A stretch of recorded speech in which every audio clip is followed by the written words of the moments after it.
Hey there, wonderful viewers. If you're enjoying my content, please take a second to hit that like button.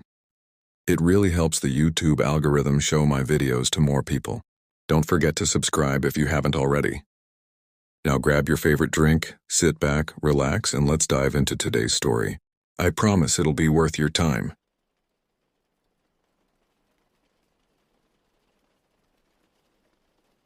The hike up the Rocky Mountains was brutal, but none of us minded.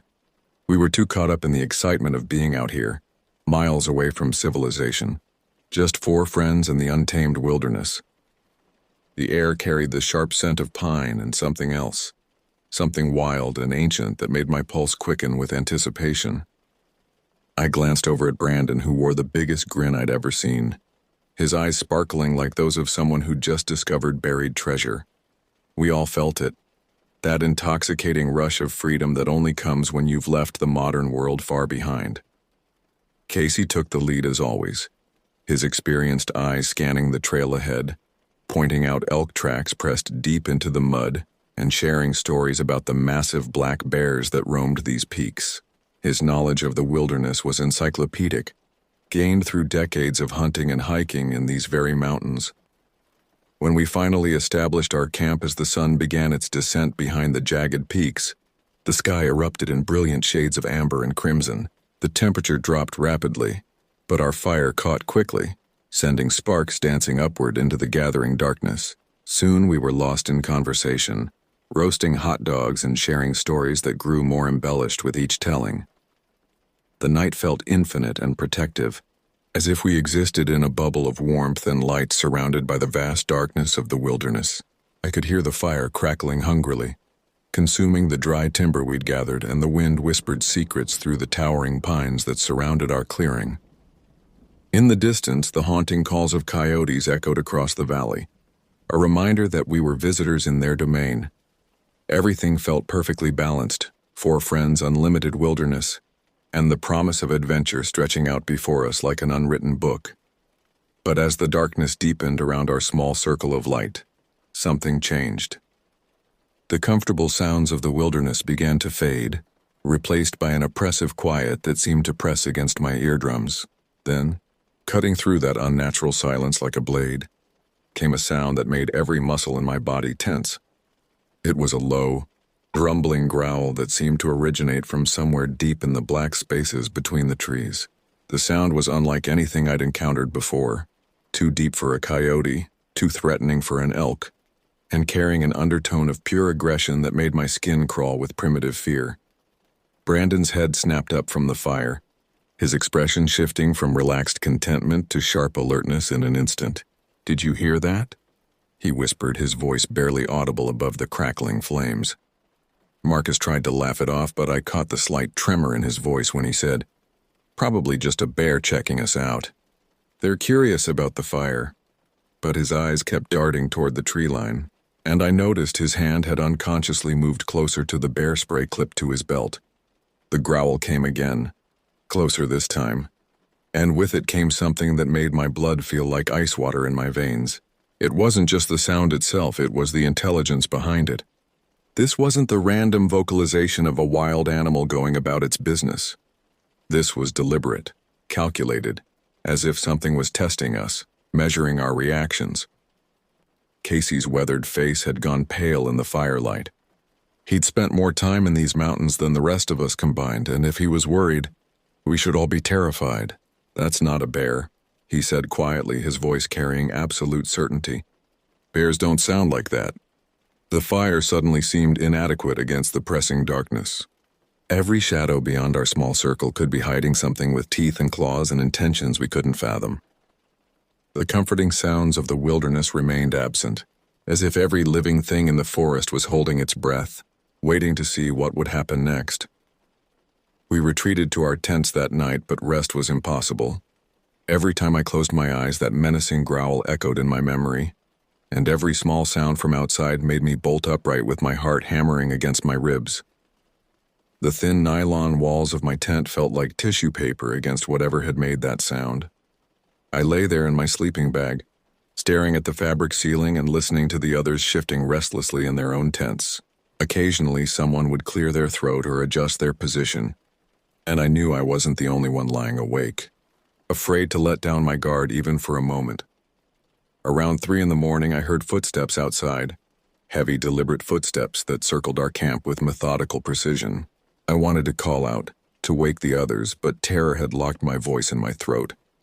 The footsteps stopped directly outside my tent, and I could hear something breathing, deep, slow breaths that seemed to go on forever. Then, just as suddenly as it had arrived, the presence moved on. The footsteps continued their circuit around our camp before fading back into the forest. I remained frozen in my sleeping bag until dawn, afraid to move, afraid to breathe too loudly, afraid that any sound might bring that thing back.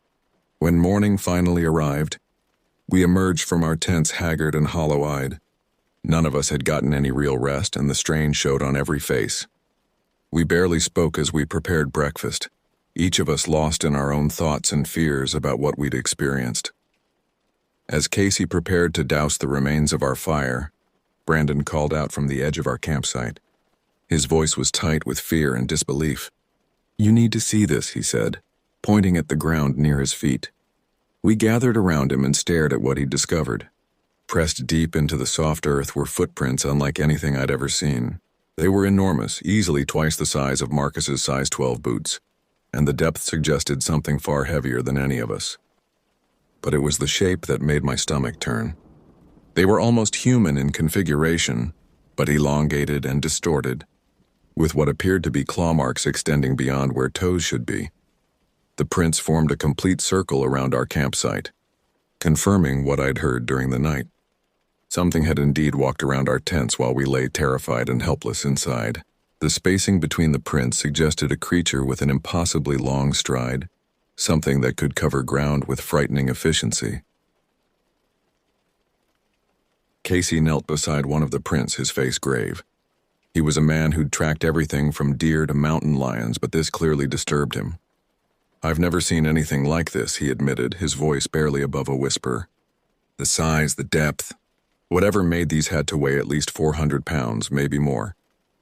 Marcus crouched down beside another print, his hands shaking as he held them up for comparison. The print dwarfed his hands completely. "This can't be real," he muttered, but the evidence was right there in the dirt, undeniable and terrifying. We made the decision to pack up immediately. Whatever had visited us in the night clearly viewed us as prey, and staying in the same area would be suicidal. As we broke down our camp with frantic efficiency, I kept glancing at the tree line, expecting to see something massive and hostile emerge from the shadows. The hike back toward the trailhead should have been straightforward. We'd covered this same ground just 2 days earlier. But everything felt different now. The forest seemed darker, more menacing, and the trail that had been so clear on our way up now seemed to twist and branch in confusing directions. Worse still, we weren't alone. Throughout the morning, we caught glimpses of something moving parallel to our route, staying just out of clear sight but close enough to let us know it was there. Branches would snap in the distance, or a shadow would flicker between the trees, always at the edge of our vision. Brandon kept looking over his shoulder, his face pale with fear. "It's following us," he said, stating what we all knew but didn't want to acknowledge. "It's been tracking us for hours." The realization that we were being hunted by something intelligent and patient was almost too much to bear. This wasn't a chance encounter with a wild animal. This was deliberate stalking by a predator that understood our weaknesses and limitations. By midday, the psychological pressure had become unbearable. Every step felt like it might be our last. Every sound from the forest made us jump and spin around, searching for threats that remained just out of sight. Our pursuer was playing with us, letting us know it was there but never revealing itself completely. Casey tried to maintain some semblance of leadership, but I could see the fear in his eyes. His decades of wilderness experience hadn't prepared him for this. "We need to keep moving," he said, but his voice lacked its usual confidence. "If we can reach the truck before dark." He didn't finish the sentence. We all understood what would happen if we were caught in the open after sunset. As afternoon faded into evening, our stalker became bolder. The sounds of its movement grew closer and more frequent, and occasionally we caught clearer glimpses of something massive moving through the trees. It was staying just beyond rifle range, but its presence was a constant reminder that we were completely outmatched.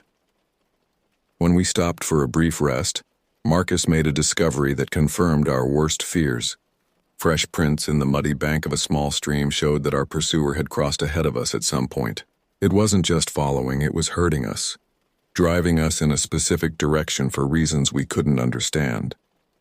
It's trying to cut us off from the trail, Casey realized, his voice heavy with dread.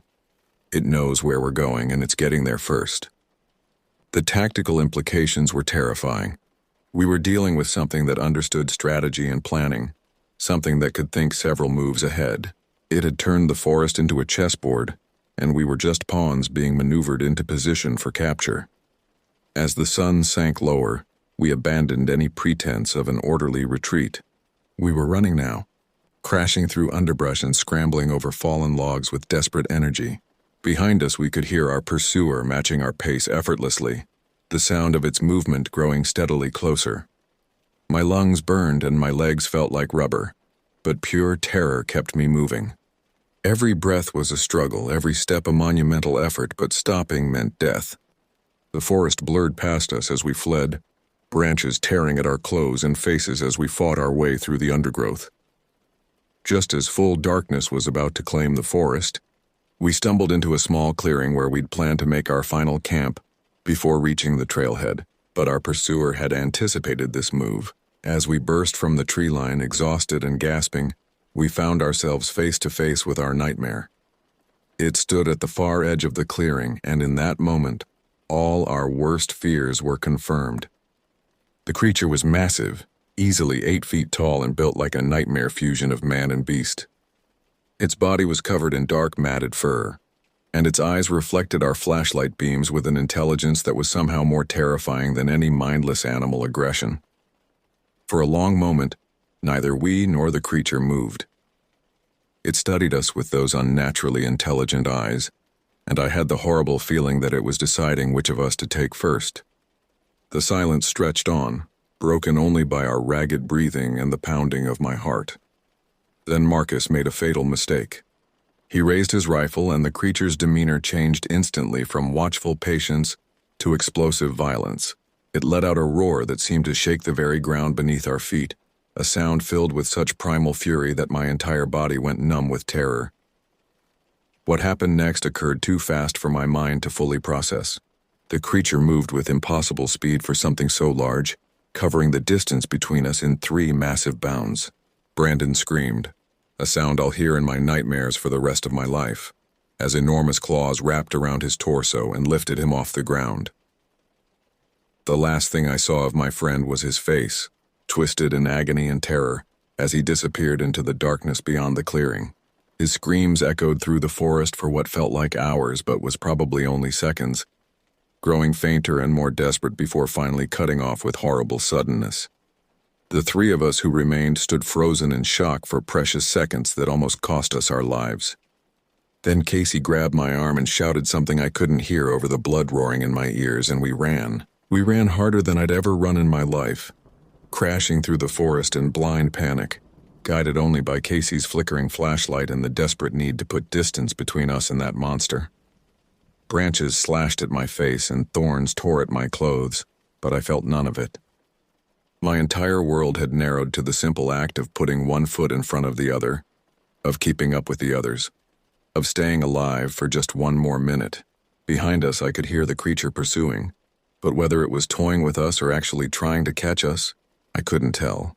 We ran through the night, stopping only when exhaustion forced us to, then pushing on again when terror overcame fatigue. Sometime before dawn we stumbled onto the main trail, and by full daylight we could see our truck in the parking area below. The sight of that battered pickup sitting in the morning sunlight was the most beautiful thing I'd ever seen. We stumbled down the final stretch of trail like zombies, our energy completely spent but driven on by the promise of escape. Casey fumbled with the keys while Marcus and I kept watch on the tree line, expecting our pursuer to emerge at any moment for one final attack. The engine turned over on the first try, a miracle I credited to God's mercy. and we were moving before all the doors were completely closed. I kept looking back as we drove away, expecting to see that massive form emerge from the forest, but the woods remained still and silent. We drove in complete silence for the first hour, each of us lost in our own thoughts and trauma. When we finally did speak, it was only to agree that no one would believe what we'd experienced. Brandon's disappearance would be reported as a hiking accident, and the truth would remain our secret burden. But sometimes, in the quiet hours before dawn, I still hear that roar echoing across the years. And I know that somewhere in those dark mountains, something that shouldn't exist is still watching, still waiting for the next group of unsuspecting hikers to venture too far from the safety of civilization. The wilderness keeps its secrets, and some of those secrets have teeth.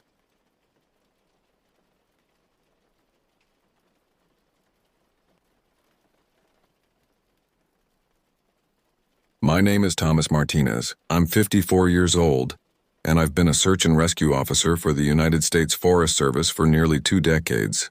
The mountains, trees, and wilderness are as familiar to me as the back of my hand. But no matter how well you know a place, it can still surprise you. Sometimes those surprises are not the kind you want. It was a crisp autumn morning when I got the call. The sun had just begun to peek over the horizon, casting a golden glow across the landscape. I was sipping my first cup of coffee, savoring the quiet moments before the day truly began. The sharp ring of my phone cut through the stillness, and I felt a familiar twinge of anxiety. Early morning calls rarely brought good news in my line of work. "Martinez," I answered, my voice still rough with sleep. "Thomas, it's Ranger Wilson," came the urgent reply. "We've got a situation. A hiker's gone missing overnight on the Appalachian Trail." I felt my muscles tense as I listened to the details. The missing hiker, a man named Michael Lawson, had set out on a solo trek the previous morning. He was an experienced outdoorsman, well-versed in the trails and equipped for a day hike. But when night fell and he hadn't returned, his wife Valerie raised the alarm. "I'm on my way," I told Wilson, already moving to grab my gear. "Have you set up a base at the trailhead?" "Affirmative. Valerie's here too. She's pretty shaken up." I hung up and quickly dressed, my mind already running through scenarios and strategies. The Appalachian Trail was vast and unforgiving. Even experienced hikers could find themselves in trouble if they strayed from the path or encountered unexpected obstacles. And with each passing hour, the chances of finding Michael alive diminished. As I drove to the trailhead, I couldn't shake a growing sense of unease. Something about this felt different from our usual search and rescue operations. Maybe it was the early morning mist that clung to the trees, or the way the shadows seemed to deepen as I approached the mountains. Whatever it was, it set my nerves on edge. I arrived at the trailhead just as the sun had fully risen, bathing the area in a deceptively cheerful light. A small group had gathered near the ranger's truck, a mix of other search and rescue personnel and a few local volunteers. And there, standing apart from the others, was a woman I assumed to be Valerie Lawson.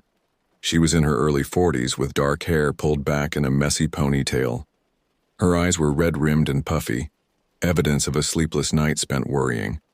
As I approached, she looked up at me with a mixture of hope and fear that I'd seen countless times before. "Mrs. Lawson?" I said gently. "I'm Thomas Martinez, search and rescue." She nodded, clutching a worn photograph in her hands. "Please," she said, her voice barely above a whisper. "You have to find him." I placed a reassuring hand on her shoulder. "We're going to do everything we can, Mrs. Lawson.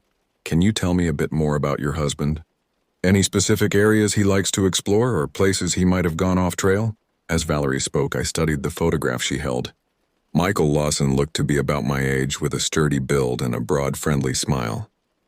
He had the weathered look of someone who spent a lot of time outdoors. In the picture, he stood atop a mountain peak, arms raised in triumph. "Michael knows these trails like the back of his hand," Valerie was saying. "He's hiked them dozens of times." "I don't understand how this could have happened." I nodded sympathetically. "Even experienced hikers can run into trouble, Mrs. Lawson. But that experience also gives them the skills to survive until we find them. Now, can you show me exactly where Michael planned to hike yesterday?" We moved to a large map spread out on the hood of the ranger's truck. Valerie traced Michael's intended route with a shaking finger.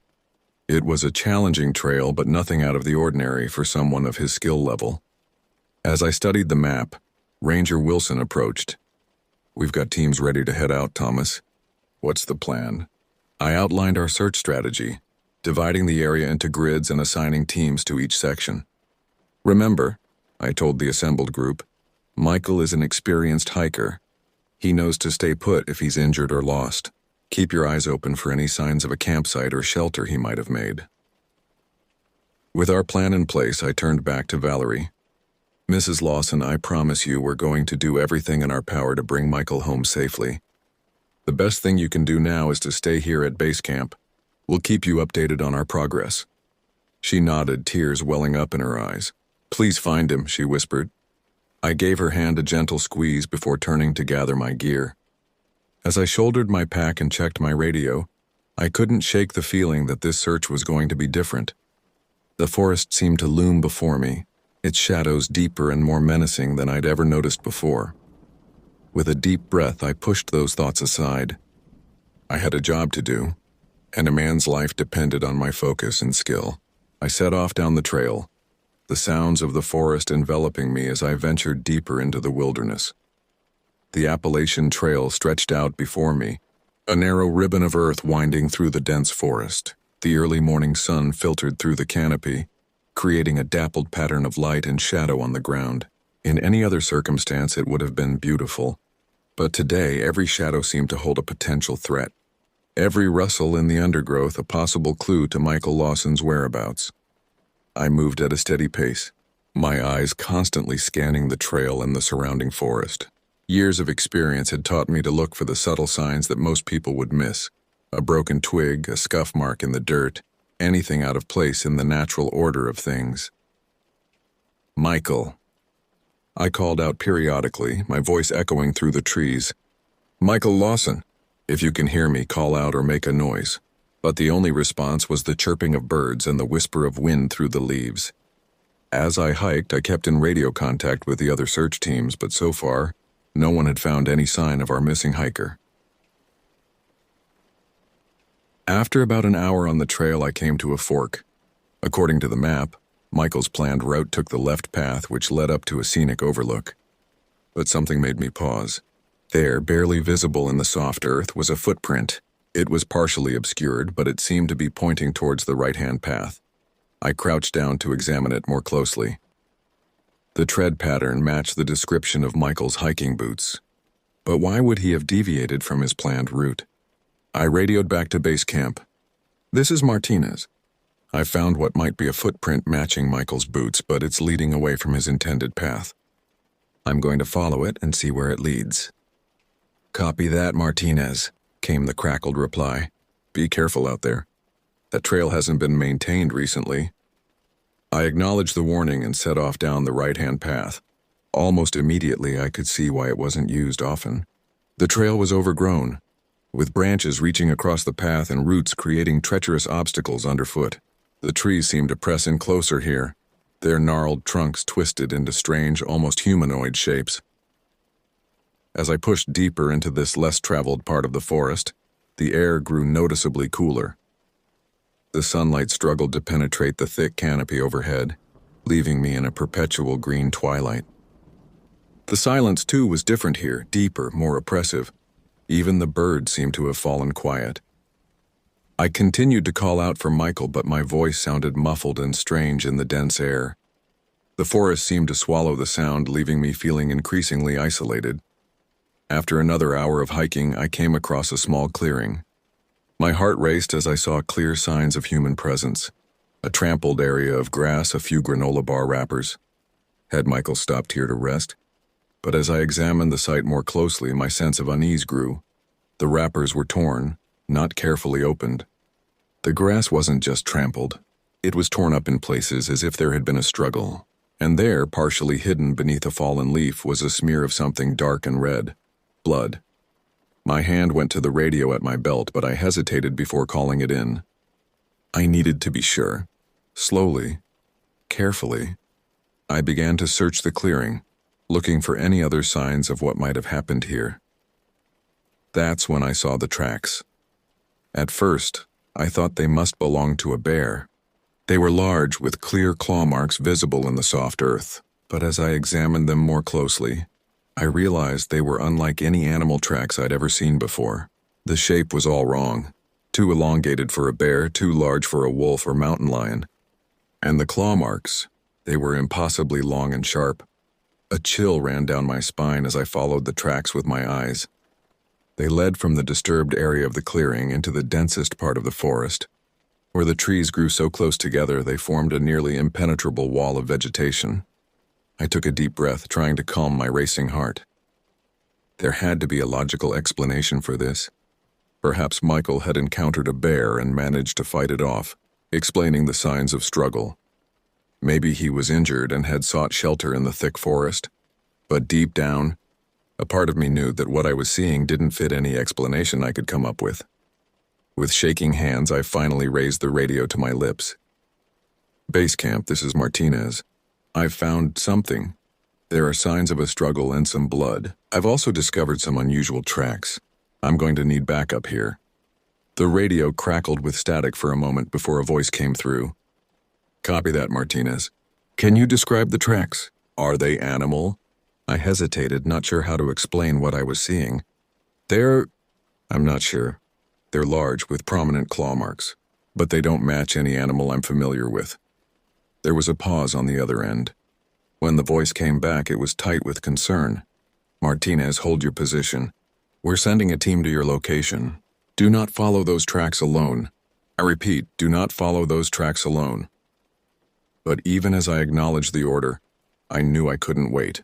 If Michael was out there, injured and possibly being stalked by some unknown predator, every minute could mean the difference between life and death. "I'm sorry," I murmured, knowing I was about to disobey a direct order. "But I can't leave him out there." With one last look at the ominous tree line, I took a deep breath and plunged into the forest, following the strange tracks into the unknown darkness beyond. The forest closed in around me as I pushed through the dense undergrowth. The trees here were old, their gnarled trunks covered in thick, ropey vines that seemed to writhe in the corner of my vision. The ground was treacherous, hidden roots and loose stones threatening to trip me with every step. I kept my eyes fixed on the tracks, which remained clearly visible in the soft, damp earth. They led me deeper into the forest, away from any trails or paths I was familiar with. The terrain began to slope downward, and I realized we were descending into a valley I hadn't known existed. The air grew colder and damper as I moved downhill. A thin mist began to rise from the ground, curling around my ankles and obscuring the forest floor. The silence was absolute now, not even the rustle of leaves disturbing the oppressive quiet. I had lost all sense of time in this green twilight world. My watch told me it had been over an hour since I'd left the clearing, but it felt like days. The forest had a disorienting effect, and more than once I had to stop and check my compass to ensure I was still following the tracks in a consistent direction. Suddenly, the ground dropped away sharply. I barely managed to catch myself on a nearby tree, my heart pounding as loose stones clattered down the steep incline before me. As I regained my balance, I saw that the tracks led directly down this treacherous slope. "What the hell were you chasing, Michael?" I muttered, peering into the gloom below. There was no choice but to follow. I began to make my way down the slope, using trees and exposed roots as handholds. The mist was thicker here, and I could barely see more than a few feet in front of me. The silence was broken only by my labored breathing and the occasional skitter of displaced rocks. About halfway down, my foot slipped on a patch of wet leaves. I fell hard, tumbling and sliding down the remainder of the slope. Pain shot through my body as I collided with rocks and branches. Finally, I came to a stop at the bottom, lying on my back and gasping for air. As I lay there, trying to catch my breath and assess my injuries, I became aware of a sound. It was faint at first, barely audible over the ringing in my ears, but as I focused on it, it grew clearer. It was a low, rhythmic sound, almost like breathing, but deeper and more resonant than any human or animal I'd ever encountered. Slowly, painfully, I pushed myself to a sitting position. The mist swirled around me, but I could make out shapes in the gloom. I was in some sort of ravine. the steep slopes rising on either side. Ahead of me, the ravine opened up into what looked like a large cave mouth. The breathing sound was coming from the cave. Every instinct I had was screaming at me to turn back, to climb out of this forsaken place and call for help. But I couldn't. Not when Michael might be in there injured or worse. I got to my feet, wincing at the pain in my ribs. Nothing felt broken, but I'd be feeling this fall for days. I checked my pack. My first aid kit was intact, as was my flashlight. The radio, unfortunately, was smashed beyond repair. "Okay, Thomas," I said to myself, trying to steady my nerves. "You've come this far. Let's finish this." I took out my flashlight and clicked it on, grateful for its powerful beam cutting through the mist. Then, with a deep breath, I began to make my way towards the cave entrance. The breathing sound grew louder as I approached. It echoed off the ravine walls, seeming to come from everywhere at once. The cave mouth loomed before me, a great dark maw on the mountainside. The tracks I'd been following led straight inside. I paused at the entrance, shining my flashlight into the darkness. The beam seemed feeble against the absolute blackness within, but there, just at the edge of the light, I saw something that made my blood run cold. It was a backpack, torn and bloodied, but unmistakably the same one Michael had been carrying in the photo Valerie had shown me. "Michael?" I called out, my voice echoing in the cave. "Michael Lawson, are you in there?" The breathing sound stopped abruptly. For a moment there was complete silence. Then from deep within the cave came a low, rumbling growl. It was unlike anything I'd ever heard before, part animal, part something else entirely. I took an involuntary step backward, my heart pounding in my chest. Every fiber of my being was telling me to run, to get as far away from this place as possible. But I couldn't, not yet. Not until I knew for certain what had happened to Michael. With shaking hands, I reached for the knife at my belt. It felt pitifully inadequate against whatever was in that cave, but it was all I had. "I'm coming in," I announced, as much to steady myself as to warn whatever was inside. "I'm here to help. I'm not going to hurt you." As I stepped into the cave, the darkness seemed to press in around me, as if it were a living thing trying to smother me. My flashlight beam cut through the gloom, revealing rough stone walls slick with moisture. The air was heavy with the smell of damp earth and something else, a musky, animal scent that made the hairs on the back of my neck stand up. I moved slowly, keeping my back to the wall and my eyes scanning constantly for any movement. The growling had stopped, but I could hear something moving ahead of me, a scraping sound like claws on stone. "Michael?" I called again, my voice sounding small and insignificant in the vast darkness. "It's Thomas Martinez from Search and Rescue. If you can hear me, make a sound." The scraping stopped. For a moment there was complete silence. Then from somewhere in the darkness ahead I heard a weak, pained voice. "Help, please." My heart leapt. It was Michael. He was alive. "I'm coming, Michael," I called out, moving faster now. "Keep talking to me. I'm almost there." But as I rounded a bend in the cave, my flashlight illuminated a scene that stopped me dead in my tracks.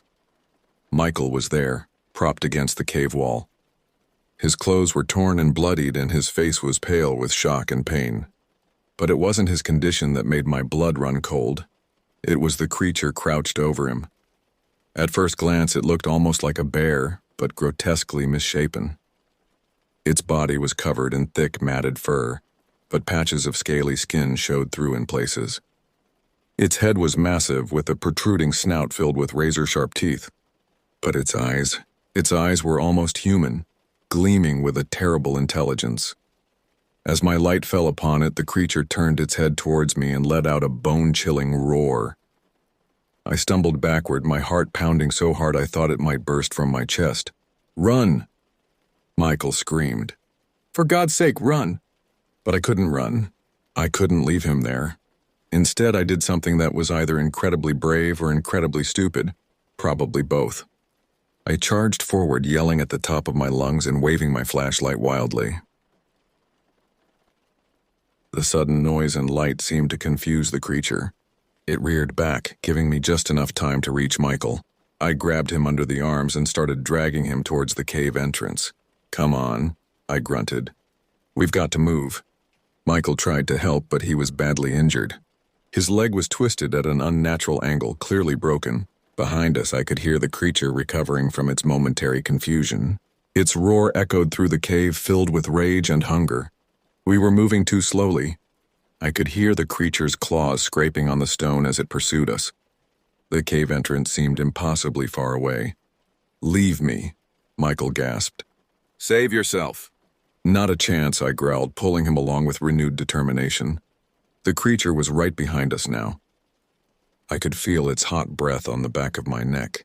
In desperation, I turned and swung my flashlight with all my might. There was a sickening crunch as it connected with the creature's snout. The beast reeled back, letting out a high-pitched shriek of pain. Taking advantage of its momentary distraction, I heaved Michael onto my shoulders in a fireman's carry and ran for the exit. My lungs were burning, my muscles screaming in protest, but I didn't stop. I could hear the creature recovering, its enraged roars spurring me on. Finally, mercifully, we burst out of the cave into the misty ravine. But we weren't safe yet. The steep slope that had given me so much trouble on the way down now loomed before us like an insurmountable obstacle. "Hold on tight," I told Michael, beginning to climb. It was agonizing work. Every step was a battle against gravity and exhaustion. Michael did his best to cling to me, but I could feel him slipping. Behind us, the creature emerged from the cave. It paused for a moment, as if reluctant to leave its lair. Then, with a roar that shook the very ground, it began to pursue us up the slope. I climbed faster than I ever had in my life, desperation lending me strength I didn't know I possessed. Roots tore at my hands, rocks cut into my knees, but I didn't slow down. We were about halfway up when I heard Michael cry out in pain.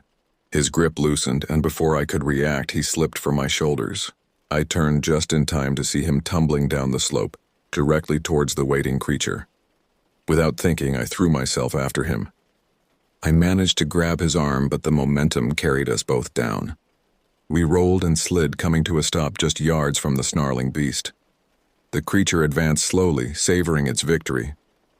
I pushed myself to my feet, placing myself between it and Michael. My hand went to my belt, grasping the handle of my knife. It was a futile gesture. The small blade would be useless against this monstrosity, but I was determined to go down fighting. Just as the creature tensed to spring, a gunshot rang out. The beast roared in pain and confusion. More shots followed, and I saw dark blood matting its fur. I turned to see a group of forest rangers charging down the slope, rifles at the ready. The creature, faced with this new threat, let out one final defiant roar before retreating into the cave. As the rangers reached us, I finally allowed myself to collapse, the adrenaline draining from my body. The last thing I remember before passing out was one of the rangers calling for a medical evacuation. I woke up in a hospital bed, my body aching but alive. Over the next few days, as I recovered, I learned what had happened after I lost consciousness. The backup team I had called for had tracked my last known location. When they found signs of my fall, they followed the ravine and heard the commotion from our escape. Their timely arrival had saved both Michael's and my life. Michael had survived as well, though his injuries were severe. He had multiple fractures, deep lacerations, and would need extensive surgery and rehabilitation, but he was alive, and that was what mattered. As for the creature, an extensive search of the cave system had turned up nothing. It was as if it had vanished into thin air. The official report cited an attack by an unidentified large predator, but those of us who had seen it knew the truth was far stranger and more terrifying. Valerie came to visit me in the hospital. The relief and gratitude in her eyes were almost painful to see. "You saved his life," she said, grasping my hand. "How can I ever thank you?" I just shook my head. "I was just doing my job," I said, but we both knew that wasn't entirely true. What I had done went far beyond the call of duty. As I recovered and eventually returned to work, I found that my experience had changed me. The forest, once a place of comfort and familiarity, now held a sense of lurking danger. Every shadow seemed to hide potential threats, every unexplained sound set my nerves on edge. But I didn't quit. If anything, my resolve to protect and rescue those in need grew stronger. I threw myself into my work with renewed dedication, determined to be better prepared for whatever the wilderness might throw at me. And late at night, when the house was quiet and sleep eluded me, I would find myself thinking about that creature in the cave. What was it? Where had it come from? And most chillingly, were there more of them out there? I knew that I might never have answers to these questions, but I also knew that I would spend the rest of my career, the rest of my life, watching, waiting, and ready to face whatever horrors might be lurking in the shadows of the wilderness, because that's what we do in search and rescue. We venture into the unknown, facing danger and fear, to bring the lost ones home, and no matter what terrors may await us in the depths of the forest, we'll be there, ready to shine a light into the darkness and guide the way to safety.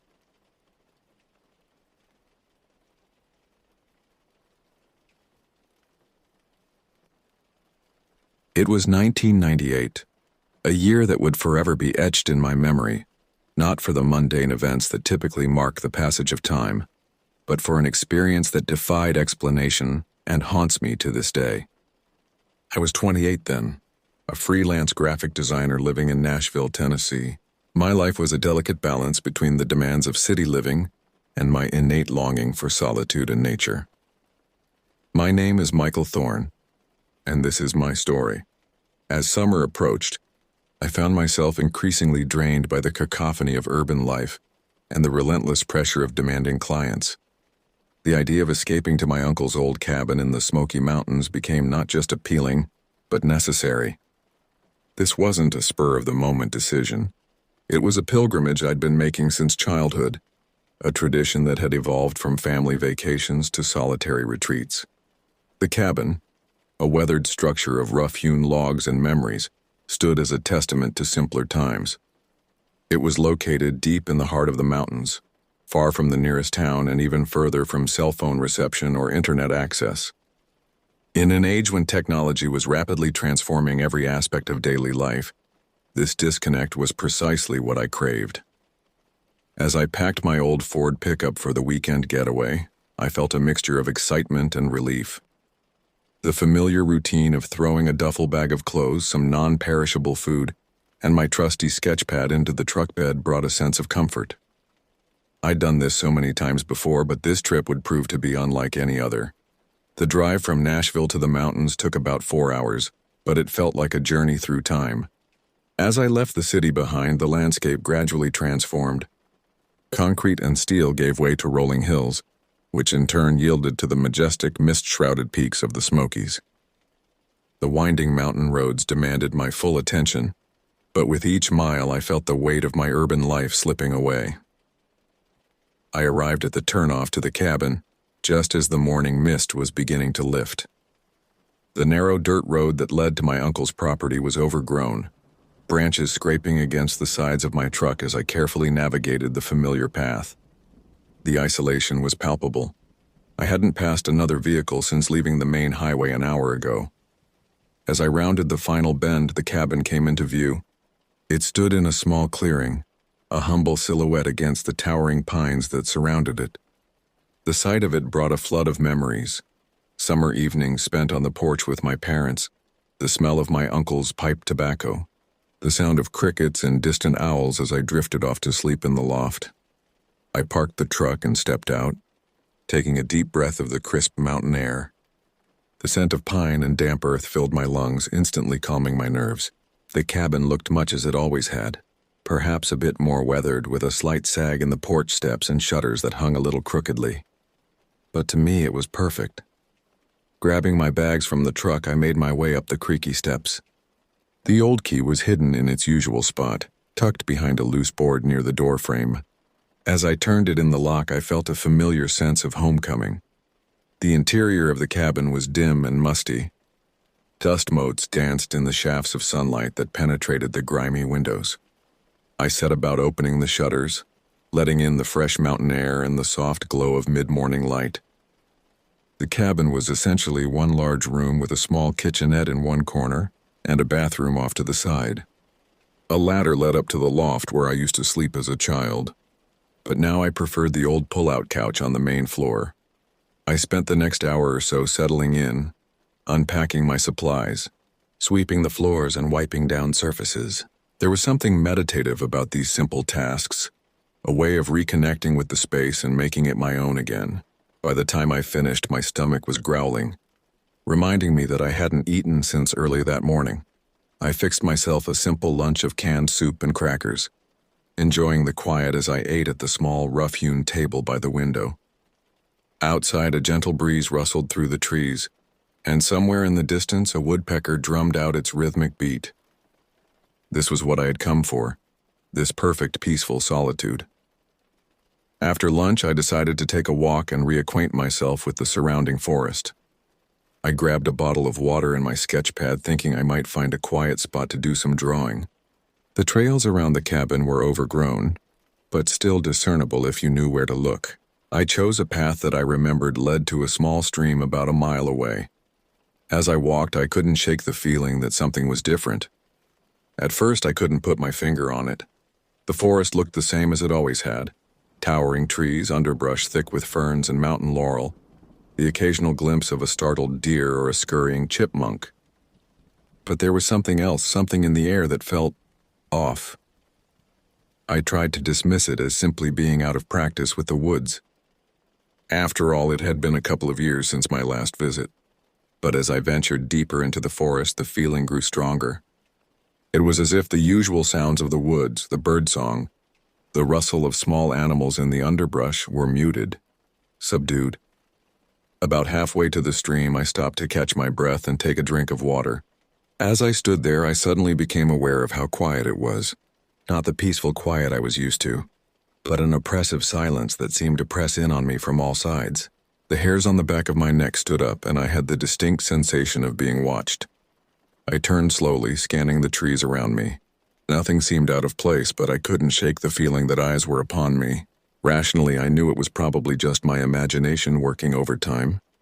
I was alone in the woods after all, and it's easy for the mind to play tricks in such situations. But another part of me, a more primal part, was screaming that something wasn't right. I decided to cut my walk short and head back to the cabin. As I retraced my steps, I found myself moving faster, glancing over my shoulder more frequently. By the time the cabin came into view, I was practically jogging. I burst through the door and quickly shut it behind me, leaning against it as I caught my breath. Standing there in the familiar confines of the cabin, I felt foolish. What was I running from? Shadows and silence? I laughed nervously, trying to shake off the unease that had gripped me in the forest. I chalked it up to being out of my element and spending too much time in the city. A good night's sleep, I told myself, and I'd feel right as rain in the morning. As evening approached, I busied myself with preparing dinner and getting a fire going in the old wood stove. The familiar tasks helped to calm my nerves, and by the time I settled in with a book and a beer, I had almost forgotten about the strange feelings I'd experienced earlier. The fire crackled merrily, casting a warm glow throughout the cabin. Outside, night had fallen and the woods were alive with the sounds of nocturnal creatures, the hoot of an owl, the chirping of crickets. Everything seemed normal, peaceful. I must have dozed off at some point because the next thing I knew I was jolted awake by a sound. At first, in my groggy state, I wasn't sure what had roused me. Then I heard it again, a dull thud, like something heavy hitting the side of the cabin. Fully awake now, I sat up, my heart pounding. The fire had died down to embers, leaving the cabin in near darkness. I strained my ears, listening intently. For a long moment, there was nothing but silence. Then another thud, louder this time and unmistakably closer. I reached for the fire poker, gripping it tightly as I rose from the couch. My mind raced through possibilities. A bear, maybe? But bears weren't common this far down the mountain, and something about the deliberate nature of the sounds told me this wasn't an animal foraging for food. Another thud, this time accompanied by a scraping sound like claws dragging along the wooden walls. Whatever it was circling the cabin. I stood frozen, the fire poker clutched in my sweating hands as I tried to gather the courage to approach the door. Finally, I took a tentative step forward. The floorboard creaked beneath my foot, and immediately, the sounds outside ceased. The sudden silence was somehow more terrifying than the noises had been. I waited, barely breathing, for what felt like an eternity. Then slowly I reached for the door handle. My hand shook as I turned it, easing the door open just a crack. The porch was cast in deep shadows, the woods beyond an impenetrable wall of darkness. I peered out, my eyes straining to make out any movement in the gloom. For a moment I saw nothing. Then at the edge of my vision, something moved. It was large, low to the ground, slinking through the shadows just beyond the reach of the faint light from inside the cabin. My breath caught in my throat as I caught a glimpse of its form, sleek and muscular like a big cat, but wrong somehow. Its proportions were off, its legs too long, its movements too fluid to be natural. I slammed the door shut, fumbling with the lock. My mind reeled, trying to make sense of what I'd seen. It wasn't a bear, wasn't a mountain lion. It wasn't anything I recognized, anything that should exist in these woods or anywhere. The rest of the night passed in a blur of terror and vigilance.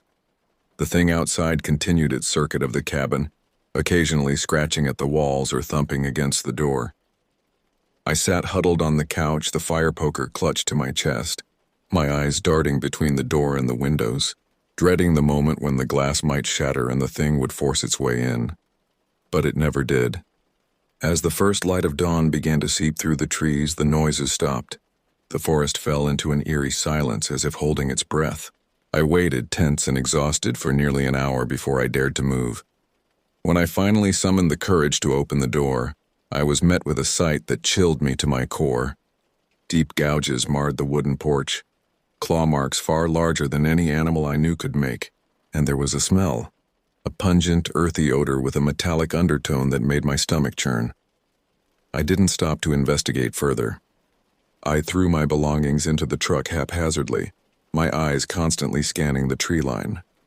As I sped down the dirt road, I couldn't shake the feeling that I was being watched, that at any moment, something might burst from the woods and give chase. It wasn't until I was back on the main highway, the mountains receding in my rearview mirror, that I began to relax. But even as the familiar landmarks of civilization came into view, I knew that my life had been irrevocably changed.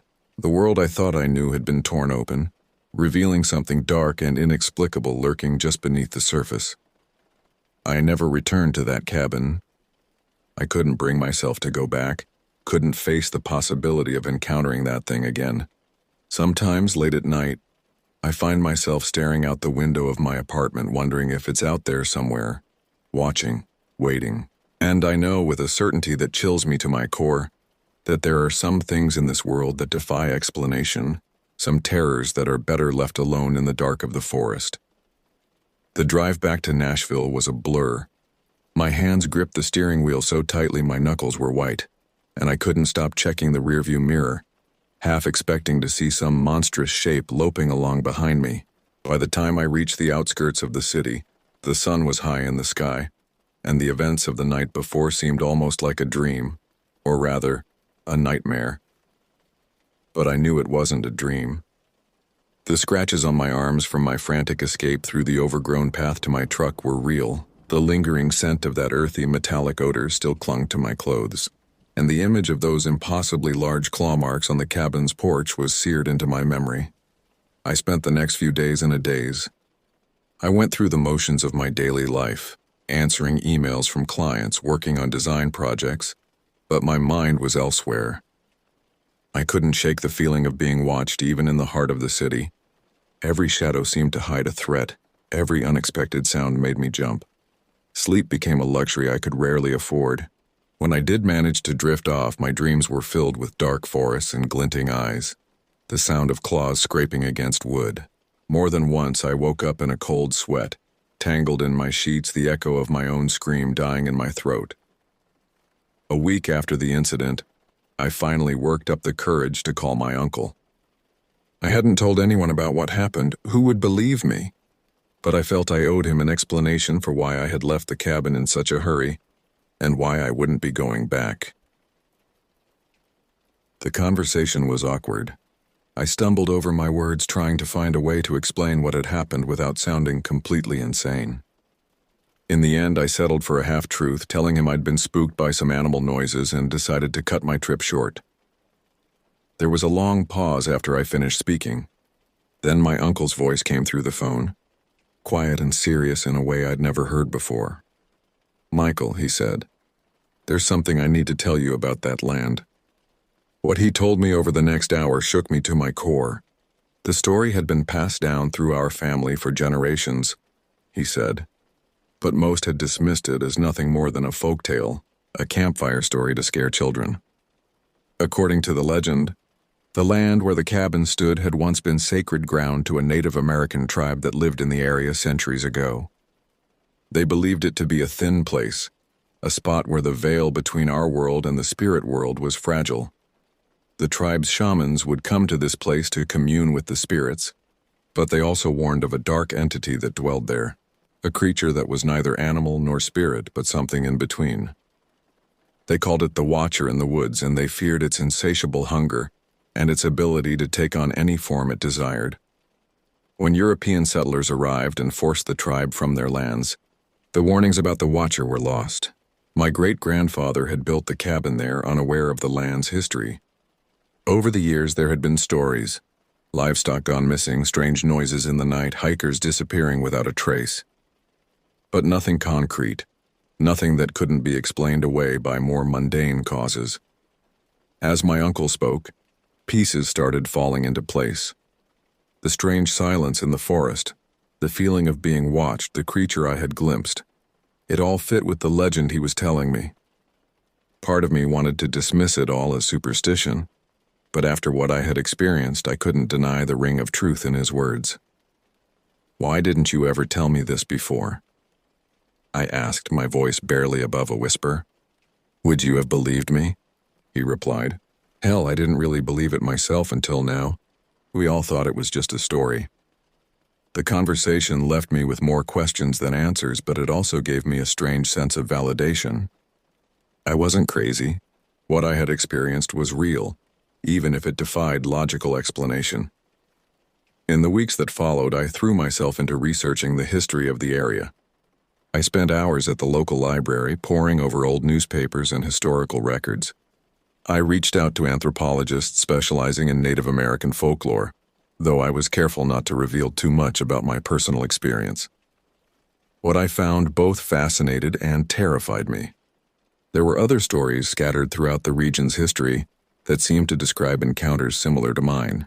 A trapper in the 1800s wrote in his journal about a beast that walks like a man but ain't no bear. A group of hikers in the 1970s reported seeing a large, unidentifiable creature that moved with unnatural speed through the trees. But for every account that seemed to corroborate my experience, there were dozens of logical explanations. Mountain lions mistaken for something more sinister, the overactive imaginations of people alone in the wilderness, the human tendency to see patterns and ascribe meaning to random events. I became obsessed, spending every free moment diving deeper into the mystery. My work began to suffer. I missed deadlines, turned in subpar designs. Clients started to complain, but I couldn't bring myself to care. Nothing seemed to matter as much as unraveling the truth behind what I had seen.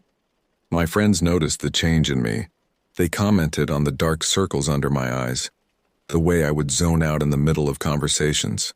When they asked what was wrong, I brushed off their concerns. How could I explain what I was going through? They would think I was losing my mind, and some days I wondered if they might be right. It was about 3 months after the incident when things came to a head.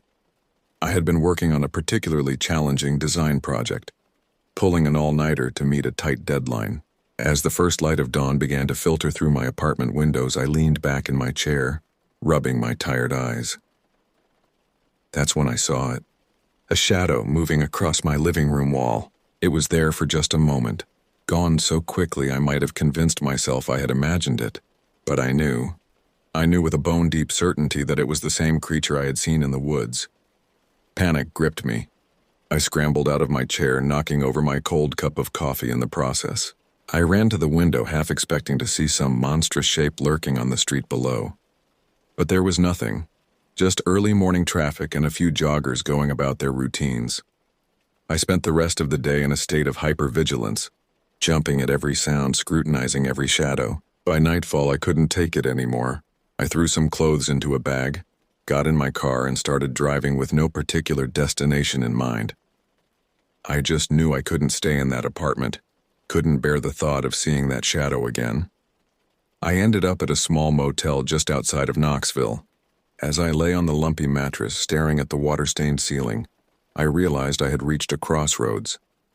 I couldn't go on like this. The fear, the obsession, it was destroying my life. That night I made a decision. I would go back to the cabin one last time. I needed to face this thing, whatever it was, on its own turf. Maybe then I could find some closure, some way to move on with my life. The next morning I called my uncle and told him my plan. He tried to talk me out of it, but I could hear the resignation in his voice. He knew as I did that this was something I had to do. 2 days later, I found myself driving up that familiar mountain road. My heart raced as I approached the turnoff to the cabin, but I forced myself to keep going. As I pulled into the clearing, I half expected to see the cabin in ruins, destroyed by the creature that had haunted my nightmares. But it stood just as I had left it, silent and seemingly ordinary in the late afternoon sun. I sat in my truck for a long time, gathering my courage. Finally, I stepped out, the gravel crunching under my feet. The forest was quiet, but not with the oppressive silence I remembered from my last visit. I could hear birds singing, the rustle of small animals in the underbrush. It was almost peaceful.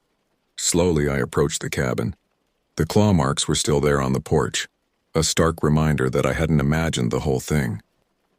I took a deep breath and unlocked the door, stepping inside.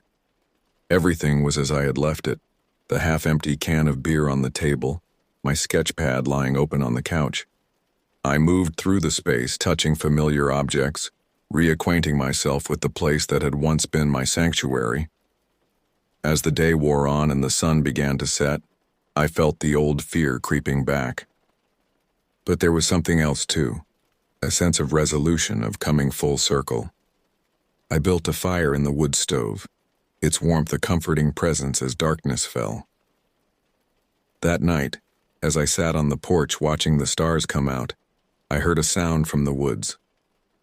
It was faint at first, but growing louder, the snap of twigs, the rustle of leaves. Something was coming. I stood, my heart pounding, as a shape emerged from the tree line.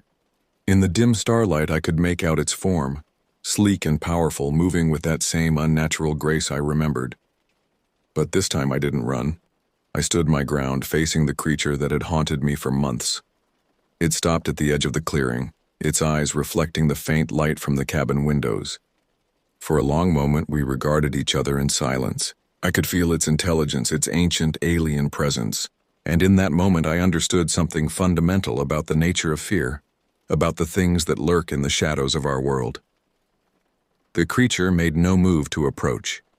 Instead, it turned and melted back into the darkness of the forest, leaving me alone with the night and my thoughts. I'd like to say that this encounter banished my fears completely, that I walked away from that night a changed man, free from the terror that had gripped me for so long. But the truth is more complicated. The fear is still there, a constant companion, but it no longer controls me. I've come to accept that there are things in this world that defy explanation, forces beyond our understanding. The watcher in the woods, whatever it truly is, remains a mystery, but it's a mystery I've learned to live with. I still visit the cabin from time to time, not often and never for long, but each time I go I leave a small offering on the porch, a gesture of respect. Perhaps, or a reminder that this place belongs as much to the ancient, unknowable forces of nature as it does to me. And sometimes, in the deepest part of the night, I think I catch a glimpse of a shadow moving through the trees. But now, instead of terror, I feel a strange sense of kinship. We are both watchers, the creature and I, guardians of a secret that few would understand. The woods keep their secrets, and so do I. But I sleep easier now, knowing that I've faced my fears and come out the other side. Not unscathed, perhaps, but stronger for the experience. And if sometimes, in the quiet of the night, I hear the faint sound of claws scraping against wood, well, that's just part of the story now. My story, the story of the watcher in the woods, and the man who learned to watch back. Years have passed since that night when I stood face to face with the watcher in the woods. Life has a way of moving on, of pulling you back into its rhythms no matter how extraordinary your experiences. I've rebuilt my graphic design career, mended relationships with friends I had pushed away during my obsessive phase, and even started a family of my own. But the memory of that encounter never truly fades. It's always there, lurking at the edges of my consciousness, coloring the way I see the world. I've learned to live with it, to incorporate it into my life in ways both small and profound. My work has taken on a new dimension. The designs I create now often feature subtle nods to my experience, abstract shapes that hint at something just beyond human comprehension, color schemes that evoke the deep shadows of the forest at night. Clients comment on the unique atmosphere my work conveys, the way it seems to tap into something primal and mysterious. If only they knew the truth behind the inspiration. I've become something of an amateur folklorist, collecting stories from around the region that echo my own experience. I've spoken with hikers who've had strange encounters in the backcountry, elderly residents who remember tales passed down through generations about things that lurk in the deep woods. I record these stories meticulously, building an archive of the unexplained. Sometimes, late at night, I find myself poring over these accounts, searching for patterns, for some greater understanding of what I experienced. It's not an obsession, not anymore, but a quest for knowledge, for context. I've learned to balance this pursuit with the demands of everyday life, to keep one foot in the mundane world, while the other treads the borders of the unknown. My wife, Laura, knows about my experience. I told her everything before we got married, wanting her to understand this part of me, to know what she was getting into.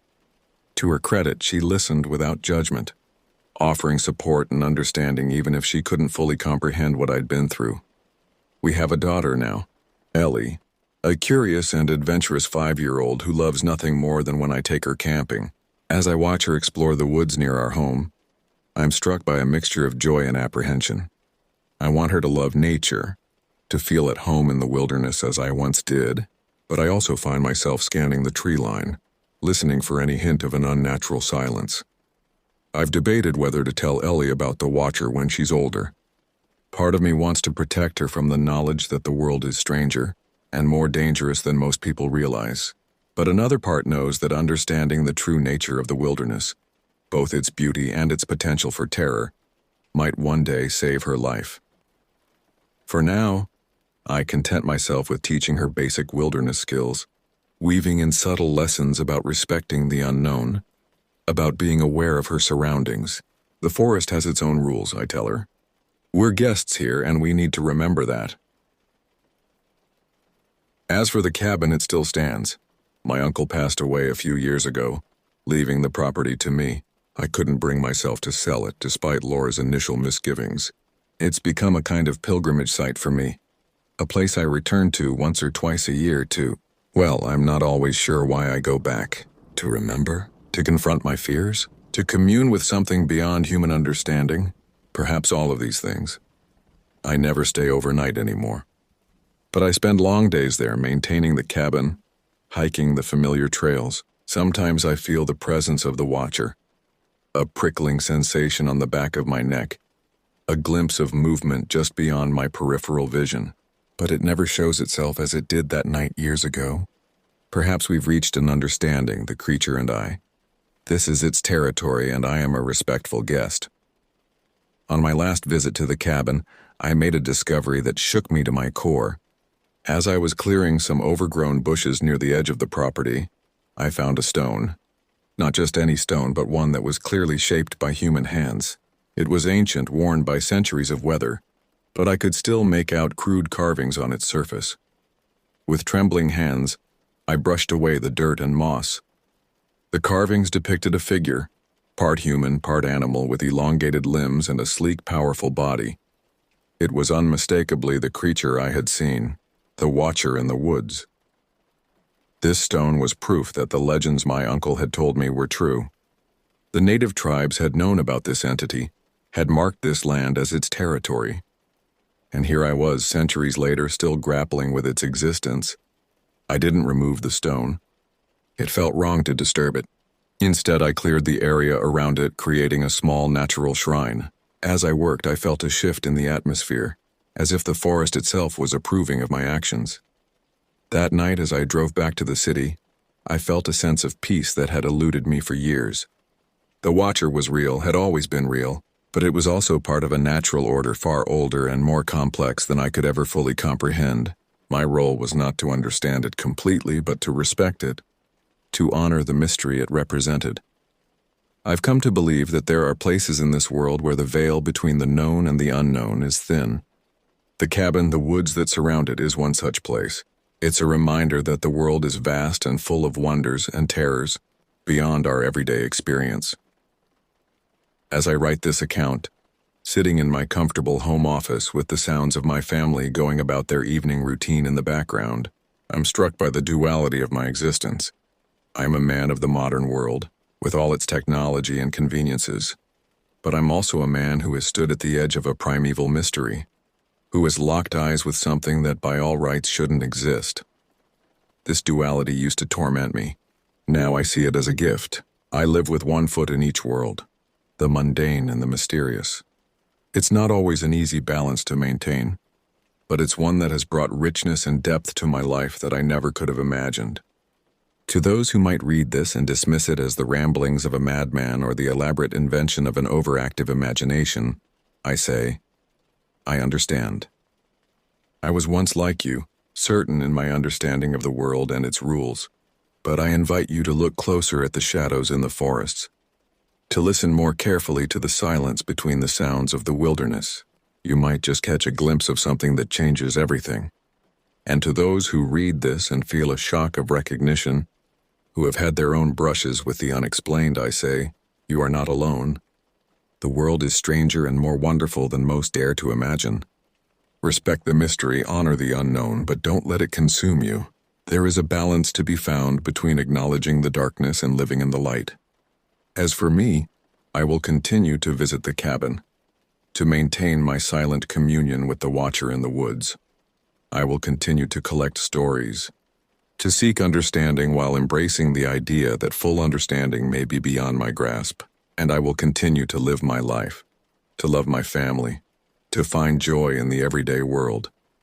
But always, always, I will keep one eye on the shadows, one ear tuned to the whispers of the forest. For I am the one who has seen, the one who knows. I am the Watcher of the Watcher, the keeper of a secret as old as the mountains themselves. And so, as the sun sets and the shadows lengthen, I conclude this account. But the story I know is far from over. It continues in the rustle of leaves in the night, in the unexplained sounds that echo through the mountains, in the primal fear and wonder that stirs in our hearts when we stand alone in the deep woods. Listen closely, dear reader. Watch carefully, for in the spaces between what we know and what we fear, in the thin places where worlds collide, the true stories are waiting to be discovered. And who knows? The next chapter might be yours to write.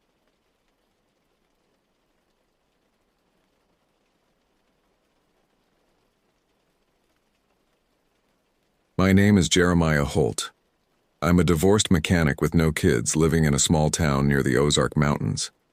I've always been a bit of a loner, finding solace in the quiet of nature rather than the bustle of town life. That's why I bought that little cabin up in the woods a few years back. It was nothing fancy, just a simple one-room structure with a small kitchen area, a fireplace, and a cramped bathroom. But it was mine, and it was my escape. I remember the day everything changed like it was yesterday. It was October 12th, 1999, the start of deer season. Though I owned a hunting rifle, I wasn't much of a hunter myself. For me, the season was more an excuse to retreat to my cabin, enjoy the crisp autumn air, and maybe have a few beers by the campfire.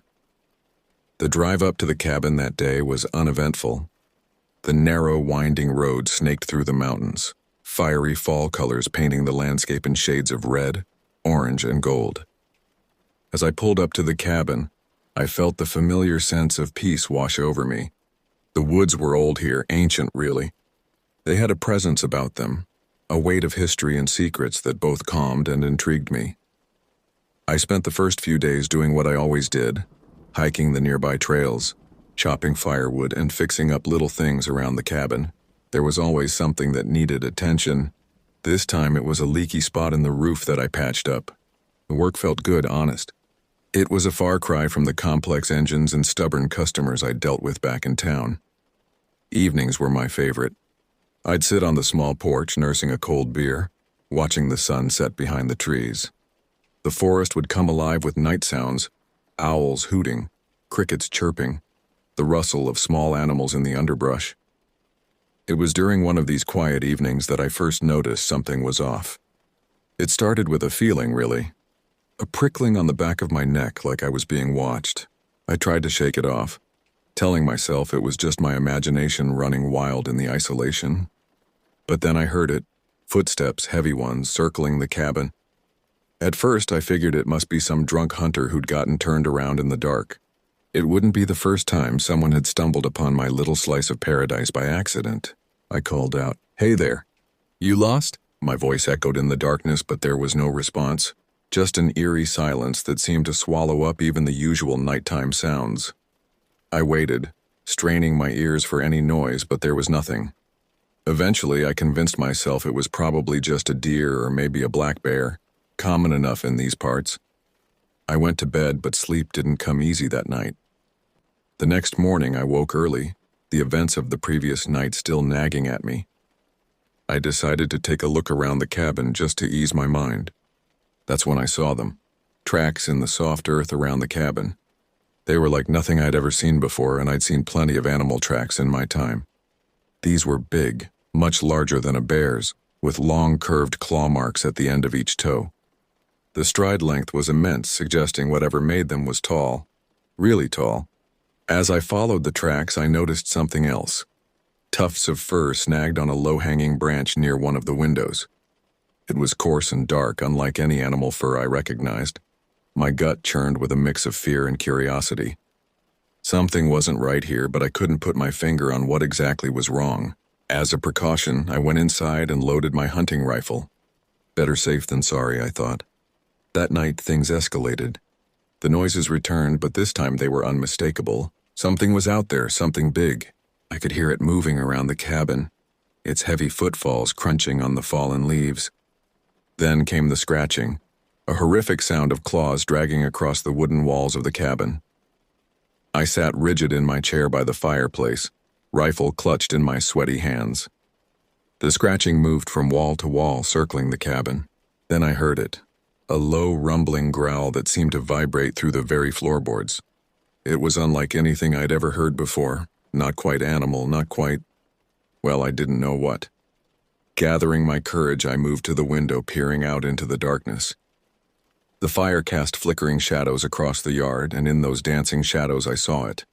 A hulking silhouette, far too tall to be natural, its head cocked at an odd angle as if it were studying the cabin. Studying me. My heart pounded in my chest so hard I was sure the creature could hear it.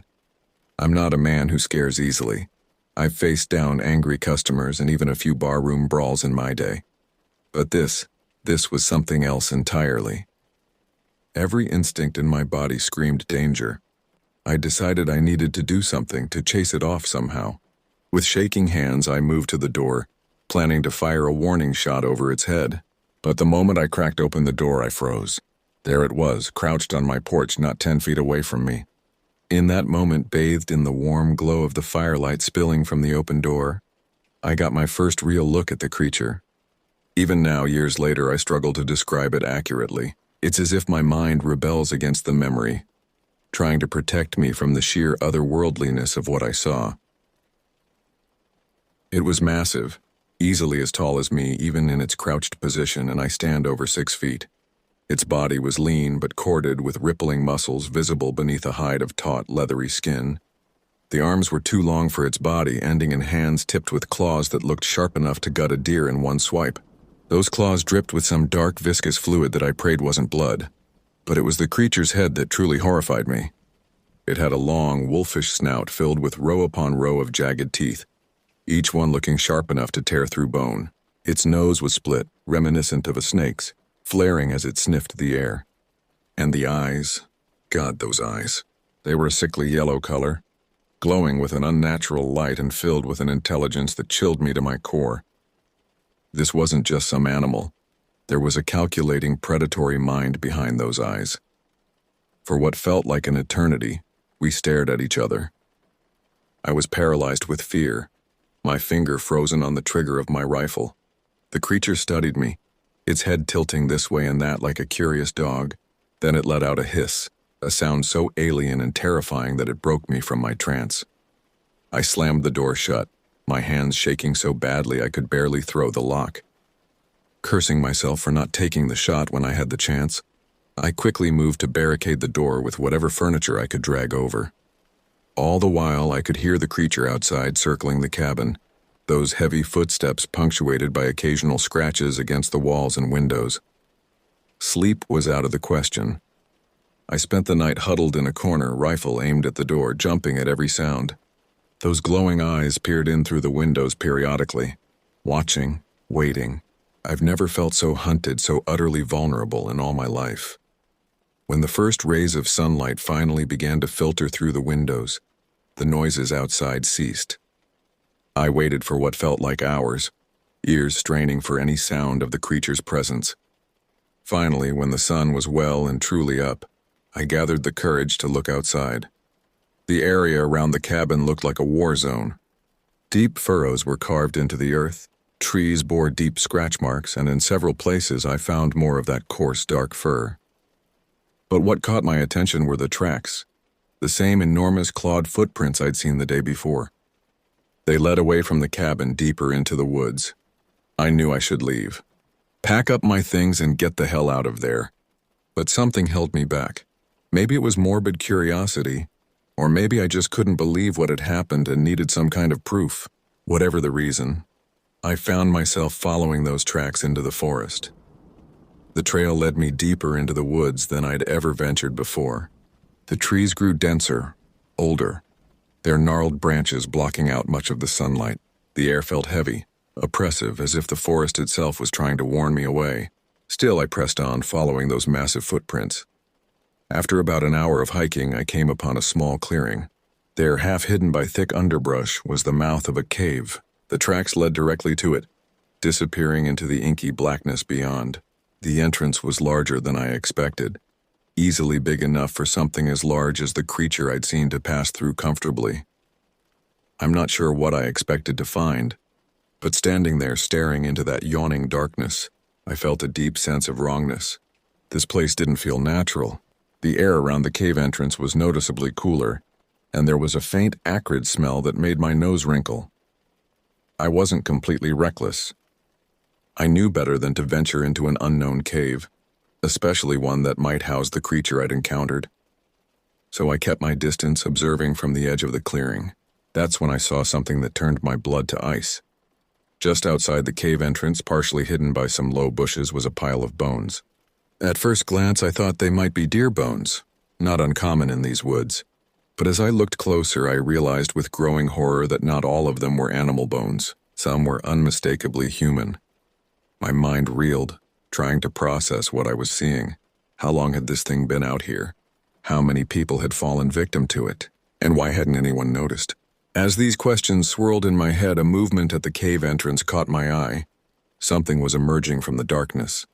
Time seemed to slow as the creature stepped into the dim light of the clearing. It was even more terrifying in broad daylight, its true form no longer hidden by shadows. But what it was dragging behind it, that's the image that still haunts my nightmares. It was the body of a man, or what was left of him. He was dressed in hunter's orange, his clothes torn and soaked with blood. One of his legs was missing entirely, and his face, I try not to remember his face. I stood there frozen in horror as the creature dropped its grisly prize near the pile of bones. It then turned, those yellow eyes locking onto me with terrifying intelligence. In that moment, I knew it had been aware of my presence the entire time. It had led me here deliberately, wanting me to see this. My paralysis broke and I ran. I ran faster than I've ever run in my life, crashing through the underbrush with no regard for stealth or direction. All I knew was that I had to get away. I didn't stop until I reached my cabin, my lungs burning and legs shaking from exertion. As I burst into the clearing around my cabin, I chanced to look back. There at the edge of the trees stood the creature. It wasn't chasing me. It just stood there watching, those yellow eyes boring into me. Somehow that was even more terrifying than if it had pursued me. I packed my things in a frenzy, my hands shaking so badly I could barely zip my duffel bag.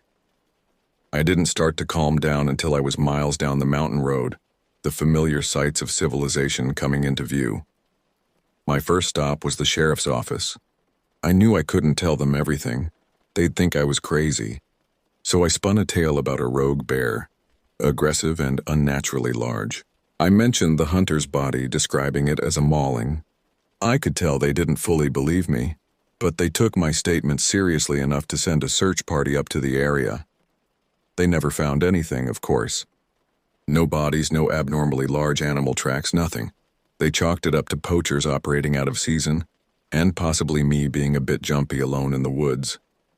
They told me to let them know if I saw anything suspicious again. I sold that cabin as quickly as I could, practically giving it away. I couldn't stand the thought of owning it anymore, of anyone else staying there unaware of what lurked in those woods. I've never gone back to those mountains, and I never will. It's been years since that October night, but the memory of what I saw never fades. Some nights I wake in a cold sweat, certain I can see those yellow eyes watching me from the dark corners of my room. I've moved to a different town, tried to start over, but the fear lingers. Sometimes when I'm driving late at night and pass a particularly dense patch of woods, I can't help but wonder, is it out there? Has it spread beyond those Ozark forests? Is it hunting even now, adding to that gruesome pile of bones in its cave? I don't know if what I encountered was some undiscovered animal, a creature from Native American legend come to life, or something even more inexplicable. All I know is that there are things in this world that defy explanation, things that lurk in the shadows of what we think we know. And once you've seen them, truly seen them, you can never unsee them. So I leave you with this warning. Be careful in the deep woods. Respect the old forests and the secrets they keep. And if you're ever alone in the wilderness and feel that prickling sensation of being watched, trust your instincts. Run, and don't look back, because sometimes the monsters are real.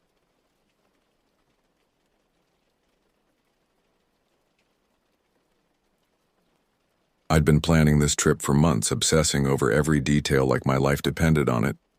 A full week alone on the Little Tennessee River, starting in Franklin and winding through the rugged corners of the Nantahala National Forest until I hit Fontana Lake. October had always been my favorite time, the air sharp enough to cut glass, trees bleeding crimson and gold, and fewer people cluttering the banks with their noise and laughter. Solo paddling wasn't new to me. I'd tackled stretches of river across Appalachia for 15 years, each trip adding another layer to my understanding of the water's moods. But this run felt different somehow, special in a way that made my skin crawl with anticipation. It was remote enough to feel genuinely wild, yet familiar enough from my research to seem manageable. The first 2 days unfolded like a perfect dream. I paddled steadily through calm waters, the rhythm of my strokes becoming meditative. Black bears watched me from distant banks, their dark eyes tracking my movement with lazy curiosity. Rainbow trout flickered beneath my kayak like living jewels, their colors impossibly bright in the clear mountain water. I photographed everything, documenting each bend and rapid for my journal. On the third morning, a thick mist settled over the river like a burial shroud, wrapping the ancient trees in gauzy curtains that muffled sound and distorted distance. My GPS flickered erratically, the screen scrambling between coordinates before stabilizing briefly, then dying altogether. I cursed modern technology and pulled out my backup. Dog-eared topographic maps stuffed into a waterproof dry bag, pencil marks from previous trips creating a spiderweb of routes across the paper. Around midday, just past the Needmore Road Bridge, the river forked without warning. One branch, the larger and more inviting, flowed west exactly as my maps predicted, broad and welcoming with gentle rapids that sparkled in the filtered sunlight. The other veered sharply northeast, narrowing to half the width, its waters darker and somehow hungrier looking. My finger traced along the map until I found it, the faintest dashed line accompanied by a handwritten notation in faded blue ink. Deadwater Gap, abandoned Project 1927. My mind flashed back to the old outfitter in Franklin, a weathered man with gray whiskers and hollow, knowing eyes. He chuckled when I mentioned my planned route, but his laughter held no warmth. "Stay clear of Deadwater Gap, son," he'd said, his voice dropping to barely above a whisper. "State tried to build a dam up there in the 20s. Never finished it. Left behind nothing but rusted metal, flooded tunnels, and stories that'll turn your hair white." Standing there at the fork, curiosity gnawed at me like hunger. A short detour wouldn't hurt, I reasoned. If trouble showed its face, I'd turn back immediately. Besides, it would make excellent material for my kayaking blog. Adventure writers needed stories worth telling, and safe routes rarely provided those. I steered into the narrower passage, immediately feeling the temperature drop as canyon walls rose around me like the ribs of some massive, long-dead beast.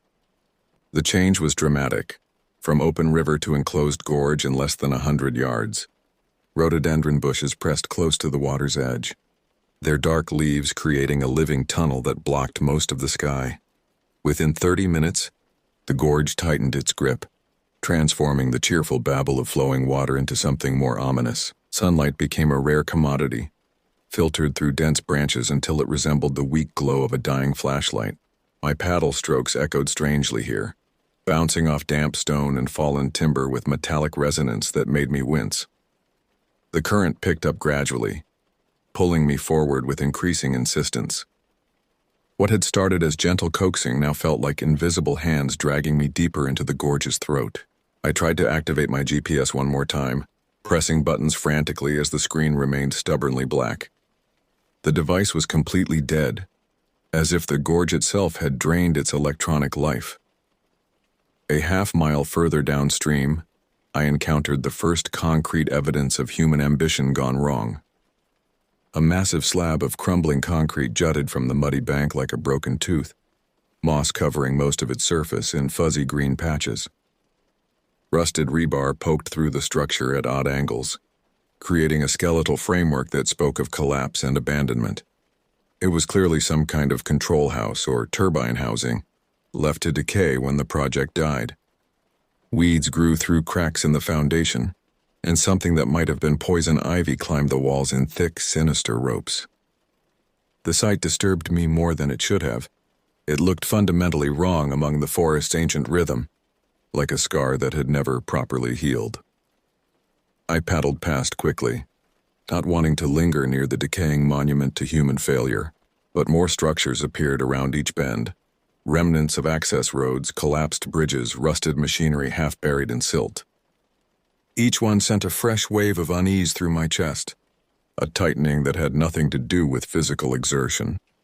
As afternoon shadows lengthened into something approaching evening, I found a narrow gravel bar barely wide enough for my tent. The space felt cramped, claustrophobic, pressed between the dark water and dense woods that seemed to lean inward with predatory interest. I dragged my kayak onto the stones, its hull scraping against sharp rocks with sounds like fingernails on slate. Pitching camp felt urgent somehow, each tent stake driven into the ground with more force than necessary. Usually I loved the ritual of making camp, the methodical transformation of wilderness into temporary home. But here, surrounded by the gorge's oppressive walls, every action felt watched. I found myself glancing frequently into the tree line, convinced I glimpsed movement in my peripheral vision. As darkness claimed the gorge completely, the silence became absolute and unnatural. The normal symphony of night sounds, crickets chirping, owls calling, small creatures rustling through underbrush, was completely absent. Even the river seemed to muffle its voice, flowing past my camp with secretive whispers rather than honest babbling. I cooked dinner by headlamp, the beam creating a small circle of normalcy in the pressing darkness. My hands shook slightly as I stirred the freeze-dried pasta, though I told myself it was just the cold mountain air. The food tasted like cardboard, but I forced myself to eat, knowing I'd need energy for whatever tomorrow might bring. Crawling into my sleeping bag felt like burrowing into a cocoon of false security. The tent wall's thin nylon barrier between me and whatever lurked in the gorge's depths seemed pathetically inadequate. I lay still, listening to my own breathing and the tent fabric's soft rustling in the night breeze. I must have dozed fitfully, because I woke with a start to find my watch reading 2:17 a.m. My heart was already racing before my conscious mind identified the source of alarm, a rhythmic, steady splashing echoing from upstream. Not the random sounds of animals drinking or crossing, but the unmistakable cadence of human paddling. Dip, lift, each stroke deliberate and measured. "Hello?" I shouted into the darkness, my voice cracking with sudden fear. "Is someone there?" The splashing stopped immediately as if switched off. The silence that followed was so complete it seemed to have physical weight, pressing against my eardrums like deep water. I waited, counting my rapid heartbeats, straining to hear any response. None came. Minutes stretched into a small eternity. I tried to convince myself it had been imagination, fatigue and nerves creating phantom sounds from the river's natural music. But I knew better. Those paddle strokes had been real, purposeful, getting steadily closer until my shout had stopped them. The worst part was the silence that followed. Not the gradual return of normal night sounds, but absolute quiet, as if whatever had been approaching was now holding perfectly still, listening just as intently as I was, waiting. I fumbled for my flashlight with trembling fingers, clicking it on and sweeping the beam across the water. The light revealed nothing but dark river surface and the looming shapes of boulders, but somehow that made things worse. The darkness beyond my light's reach seemed to pulse with hidden presence. Hour after hour passed without sleep returning. I lay rigid in my sleeping bag, every muscle tensed, listening for the slightest sound. Occasionally I thought I heard something.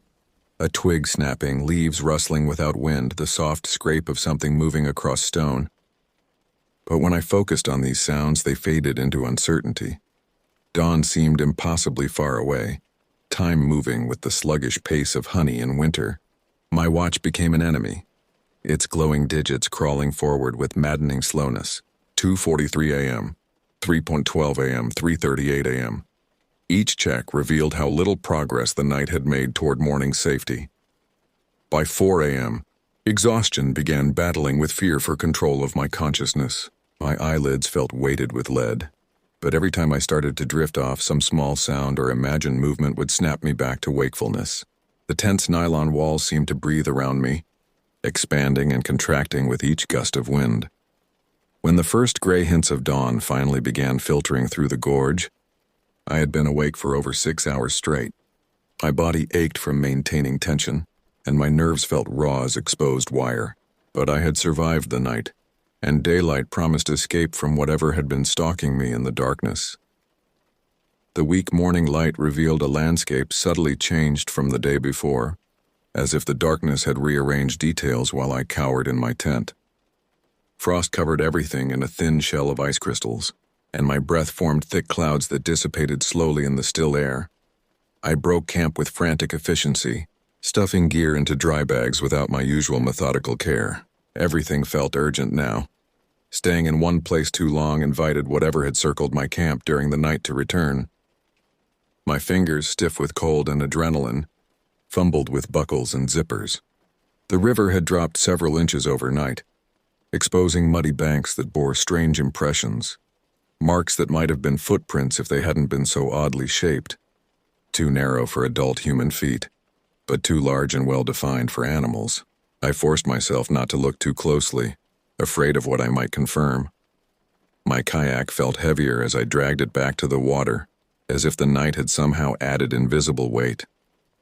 The hull bore new scratches I didn't remember, long parallel gouges in the plastic that caught the morning light like claw marks. I told myself they must have happened during yesterday's rocky passages, though I couldn't recall any impact severe enough to cause such damage.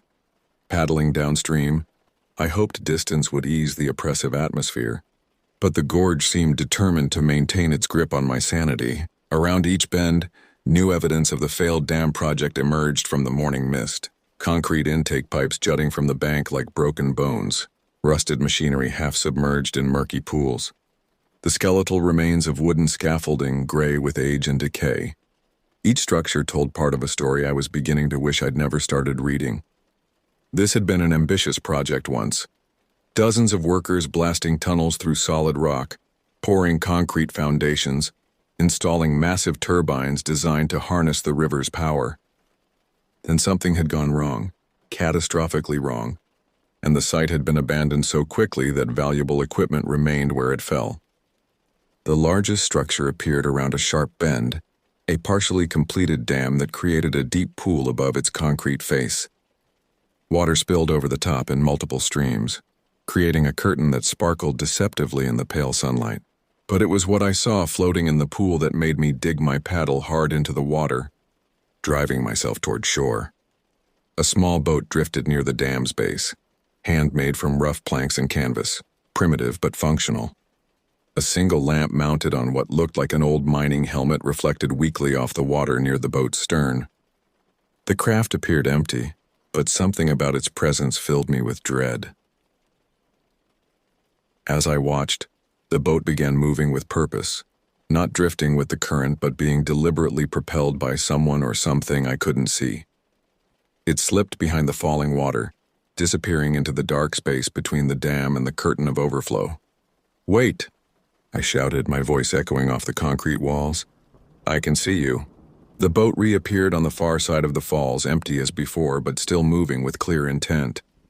Then, without warning, it vanished completely, not around a bend or behind an obstruction, but simply gone as if it had never existed. I sat in my kayak, heart hammering against my ribs, staring at the empty pool. The rational part of my mind supplied explanations.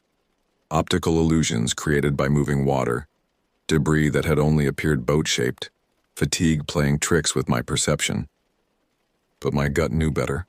Something was wrong with this place, wrong in ways that went deeper than abandoned construction projects or unusual wildlife. The river below the dam narrowed dramatically, forcing me to navigate between fallen trees and protruding boulders with increasing difficulty. What had been challenging paddling became an obstacle course that required constant attention. Every stroke calculated to avoid obstacles that seemed to multiply with each passing hour. Debris choked the channel. Not natural forest litter, but the detritus of human failure. Splintered lumber from demolished buildings, twisted steel reinforcement rods, concrete chunks that had broken off from larger structures upstream. The river was digesting the failed dam project slowly, redistributing its components throughout the gorge like the scattered bones of some massive corpse. I had to get out in portage frequently, dragging my kayak over blockages that would have been impassable in the water. Each portage was an ordeal, scrambling over slippery rocks while managing 60 pounds of boat and gear, all while fighting the growing certainty that I was being watched from the dense forest on both sides of the gorge. The worst moment came during a particularly difficult portage around a massive log jam. I had pulled my kayak halfway over a fallen oak when movement on the opposite ridge caught my eye. Two small figures stood perfectly motionless among the trees, clearly human in shape, but wrong in proportions. They weren't children exactly, but they weren't adults either. Something in between that made my skin crawl with primal unease. Their posture was what disturbed me most. Perfectly still, arms hanging at their sides, heads cocked at identical angles as if listening to sounds I couldn't hear. They didn't wave or call out, didn't acknowledge my presence in any normal human way. They simply watched with an intensity that felt physically uncomfortable, like being studied by predators calculating the best moment to strike. I blinked, and they were gone. Not departed, gone. The space where they had stood showed no sign of recent occupancy, no disturbed vegetation or lingering movement. It was as if they had been absorbed back into the forest itself, leaving me to question whether I had seen anything at all. The rest of the afternoon passed in a haze of exhaustion and growing paranoia. Every shadow seemed to hide watchers. Every sound beyond my immediate vicinity might be approaching footsteps. I found myself spinning around constantly, certain I was being followed but never quite catching sight of my pursuers. As darkness approached, I faced a horrible choice.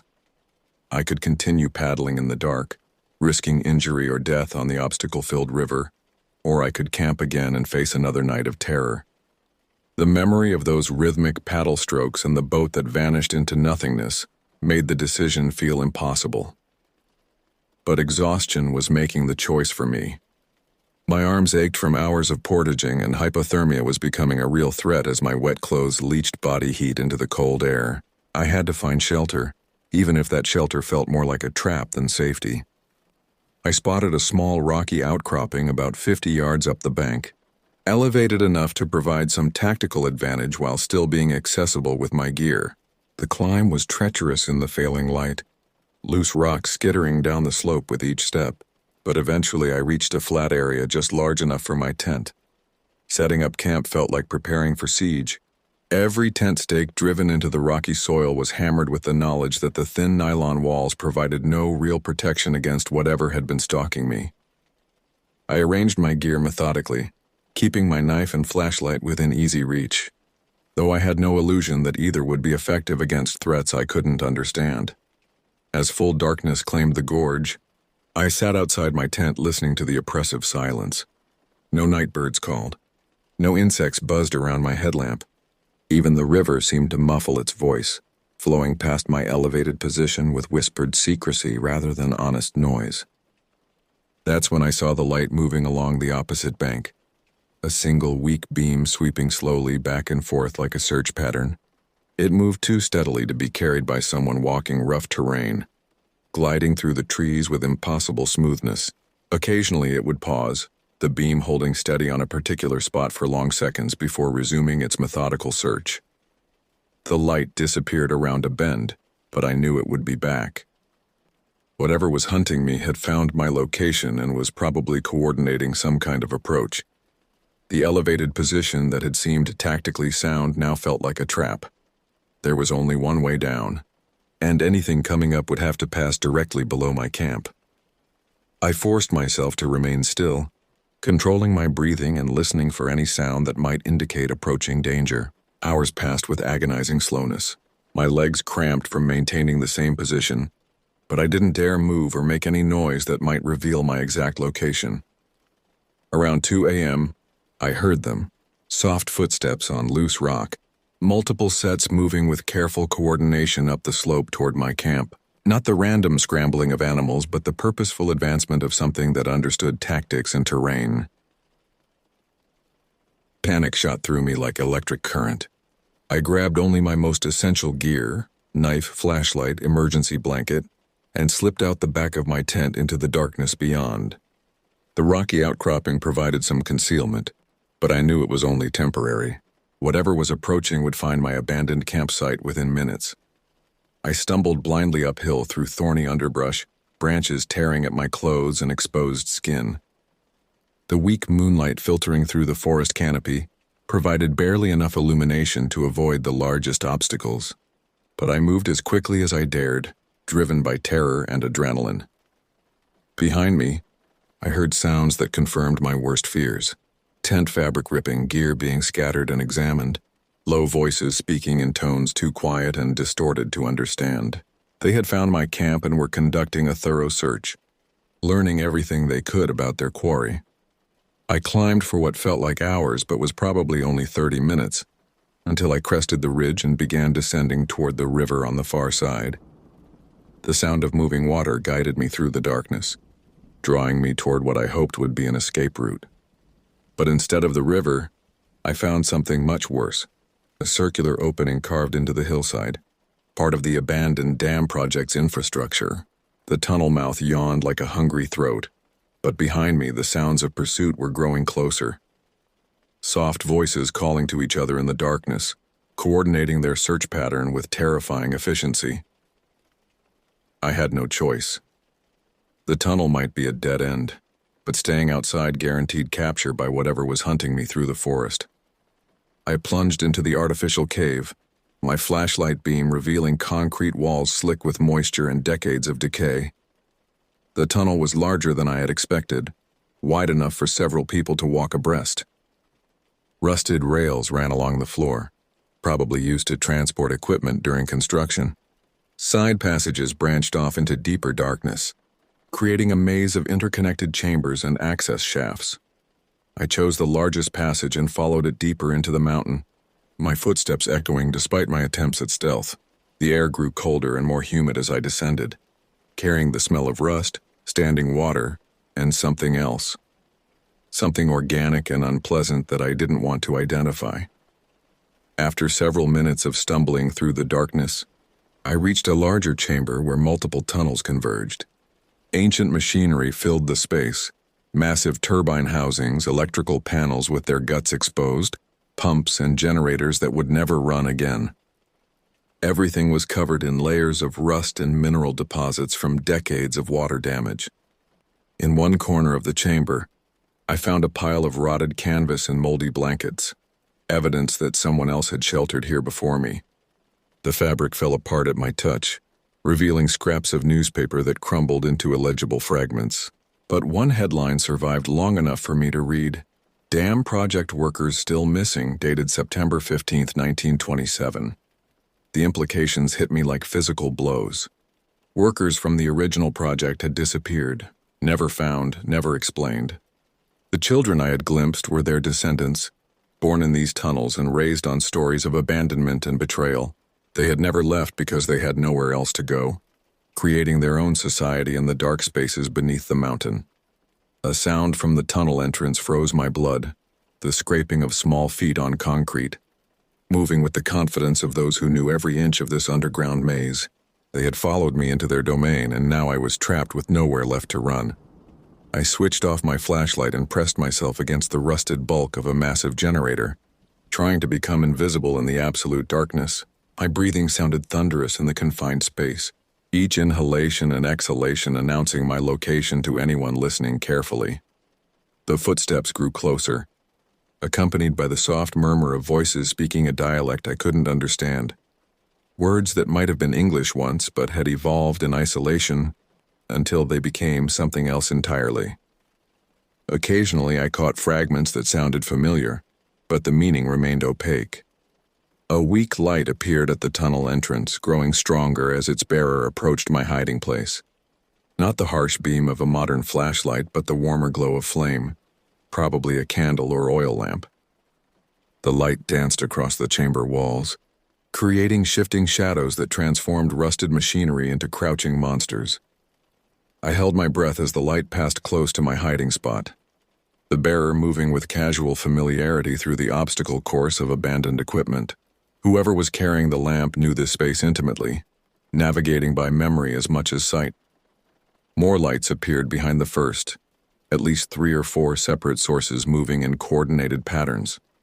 They were conducting a methodical search of the chamber, checking behind each piece of machinery with practiced efficiency. It was only a matter of time before they found me.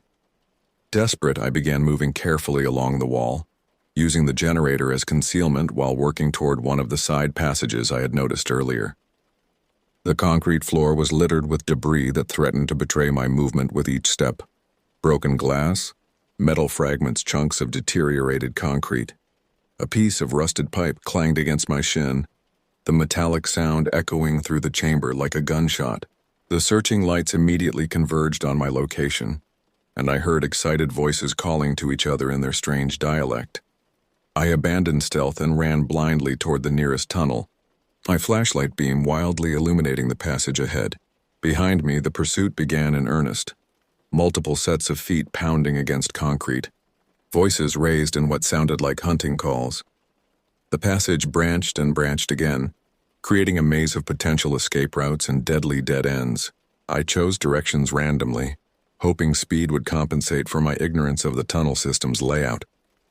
My pursuers knew every twist and turn, but they were also hindered by their lights and the need to coordinate their movements. Some passages led to chambers filled with standing water that rose to my knees, the liquid black and foul-smelling. Others terminated abruptly in cave-ins or partially collapsed ceilings that forced me to crawl through spaces barely large enough for an adult body. The pursuit continued relentlessly, sometimes close enough that I could hear individual voices, other times fading to distant echoes that might have been imagination. My flashlight began to dim, the battery dying at the worst possible moment. In near-complete darkness, I felt my way along tunnel walls by touch, moving more slowly but hopefully with enough stealth to avoid detection. The concrete was slick with condensation and organic growth, covered in what felt like moss or fungus that came away on my fingers in slimy chunks. After what seemed like hours of blind stumbling, I saw a faint glow ahead, not artificial light, but the pale gray hint of dawn filtering down from above. An exit shaft, probably used for ventilation during construction and possibly forgotten by my pursuers. The shaft was vertical, roughly cylindrical, with rusted metal rungs embedded in the concrete walls. Many of the rungs had corroded away completely, leaving gaps that would require dangerous reaches between secure handholds, but it was my only chance of escape from the underground maze. I began climbing, testing each rung carefully before trusting it with my full weight. Several gave way as soon as I put pressure on them, the corroded metal fragmenting with sounds that echoed down the shaft like dropped coins. Behind and below me, lights appeared in the tunnel I had just left. My pursuers had found the shaft entrance and were undoubtedly planning their own ascent, but they would have to climb more carefully than I could afford to, giving me a precious head start toward the surface. The climb seemed endless, each rung a gamble that might send me plummeting back into the darkness below. My arms burned with fatigue and my hands were bloody from gripping corroded metal, but the growing light above pulled me upward with the promise of freedom. When I finally hauled myself out of the shaft, dawn was breaking over the gorge in shades of gray and pale gold. I found myself on a hillside above the river, probably a mile downstream from where I had entered the tunnel system. The familiar sound of flowing water had never been more welcome, but I wasn't safe yet. Behind me, sounds of pursuit emerged from the ventilation shaft, scraping metal, labored breathing, angry voices discussing strategy in their evolved dialect. Whatever lived in those tunnels wasn't giving up easily. I stumbled downhill through dense undergrowth, ignoring branches that tore at my clothes and skin. The river grew louder with each step, promising escape from the nightmare that had consumed the last 2 days. When I finally broke through the vegetation onto the bank, I didn't hesitate. I plunged into the icy current, gasping as the shock nearly stole my breath. The water was deeper than expected, over my head in some places, forcing me to swim rather than wade. The current was strong but manageable, carrying me downstream and away from whatever still hunted me from the tunnels. I let the river do most of the work, conserving my strength while putting distance between myself and dead water gap. After maybe an hour of alternately swimming and floating, I heard voices ahead, normal voices speaking recognizable English. 2 fly fishermen had set up on the bank near a deep pool, their equipment spread out in the organized chaos that spoke of serious anglers pursuing their sport. They shouted in alarm when they saw me emerge from the water like some kind of swamp creature, my clothes torn and bloody, my face probably bearing the wild expression of someone who had seen too much. One of them, a retired doctor as it turned out, immediately began treating me for hypothermia, while his companion called for emergency services on a satellite phone. I tried to explain what had happened, babbling about abandoned dam projects and tunnel-dwelling descendants of missing workers, but my words came out jumbled and incoherent. The paramedics who eventually arrived diagnosed severe hypothermia and possible delusional episodes brought on by exposure and exhaustion. They found my abandoned campsite later that day, torn apart exactly as I had described, but the official report attributed the damage to black bears, a convenient explanation that avoided uncomfortable questions about what might really inhabit the remote corners of the Nantahala National Forest. Weeks later, when I had physically recovered enough to return to Franklin, I sought out the old outfitter who had warned me about Deadwater Gap. His eyes narrowed when he recognized me, and without prompting, he pulled a faded map from behind his counter. "Others have gone up there," he said quietly, tapping a gnarled finger on the spot marked Deadwater Gap. "Workers from the old dam project. State-hired families brought them in from outside. Project folded in 27, left them stranded with no way out and no money to relocate." He paused, his weathered face creased with old sadness. Most of the adults eventually found ways to leave. Walked out through the mountains, caught rides when they could, started over somewhere else. But the children, his voice trailed off as he stared at the map. They never knew any other life. Born in the work camps, raised in the tunnels when winter came. When their parents left, they stayed behind because it was the only home they'd ever known. Been there ever since, living off the land, raising their own children the same way. I walked away that day knowing I would never return to that part of the river. The water belonged to something older now, a community that had adapted to abandonment by becoming part of the landscape itself. And sometimes, late at night when rain drums against my windows, I still hear the echo of rhythmic paddle strokes cutting through dark water, searching for visitors foolish enough to venture into Deadwater Gap. The maps still show the old dam site, but I've crossed out that section with permanent marker. Some discoveries aren't worth making, and some communities prefer to remain undisturbed by the outside world that once failed them so completely. The children of Deadwater Gap have found their own way to survive, and God help anyone curious enough to disturb their isolated peace.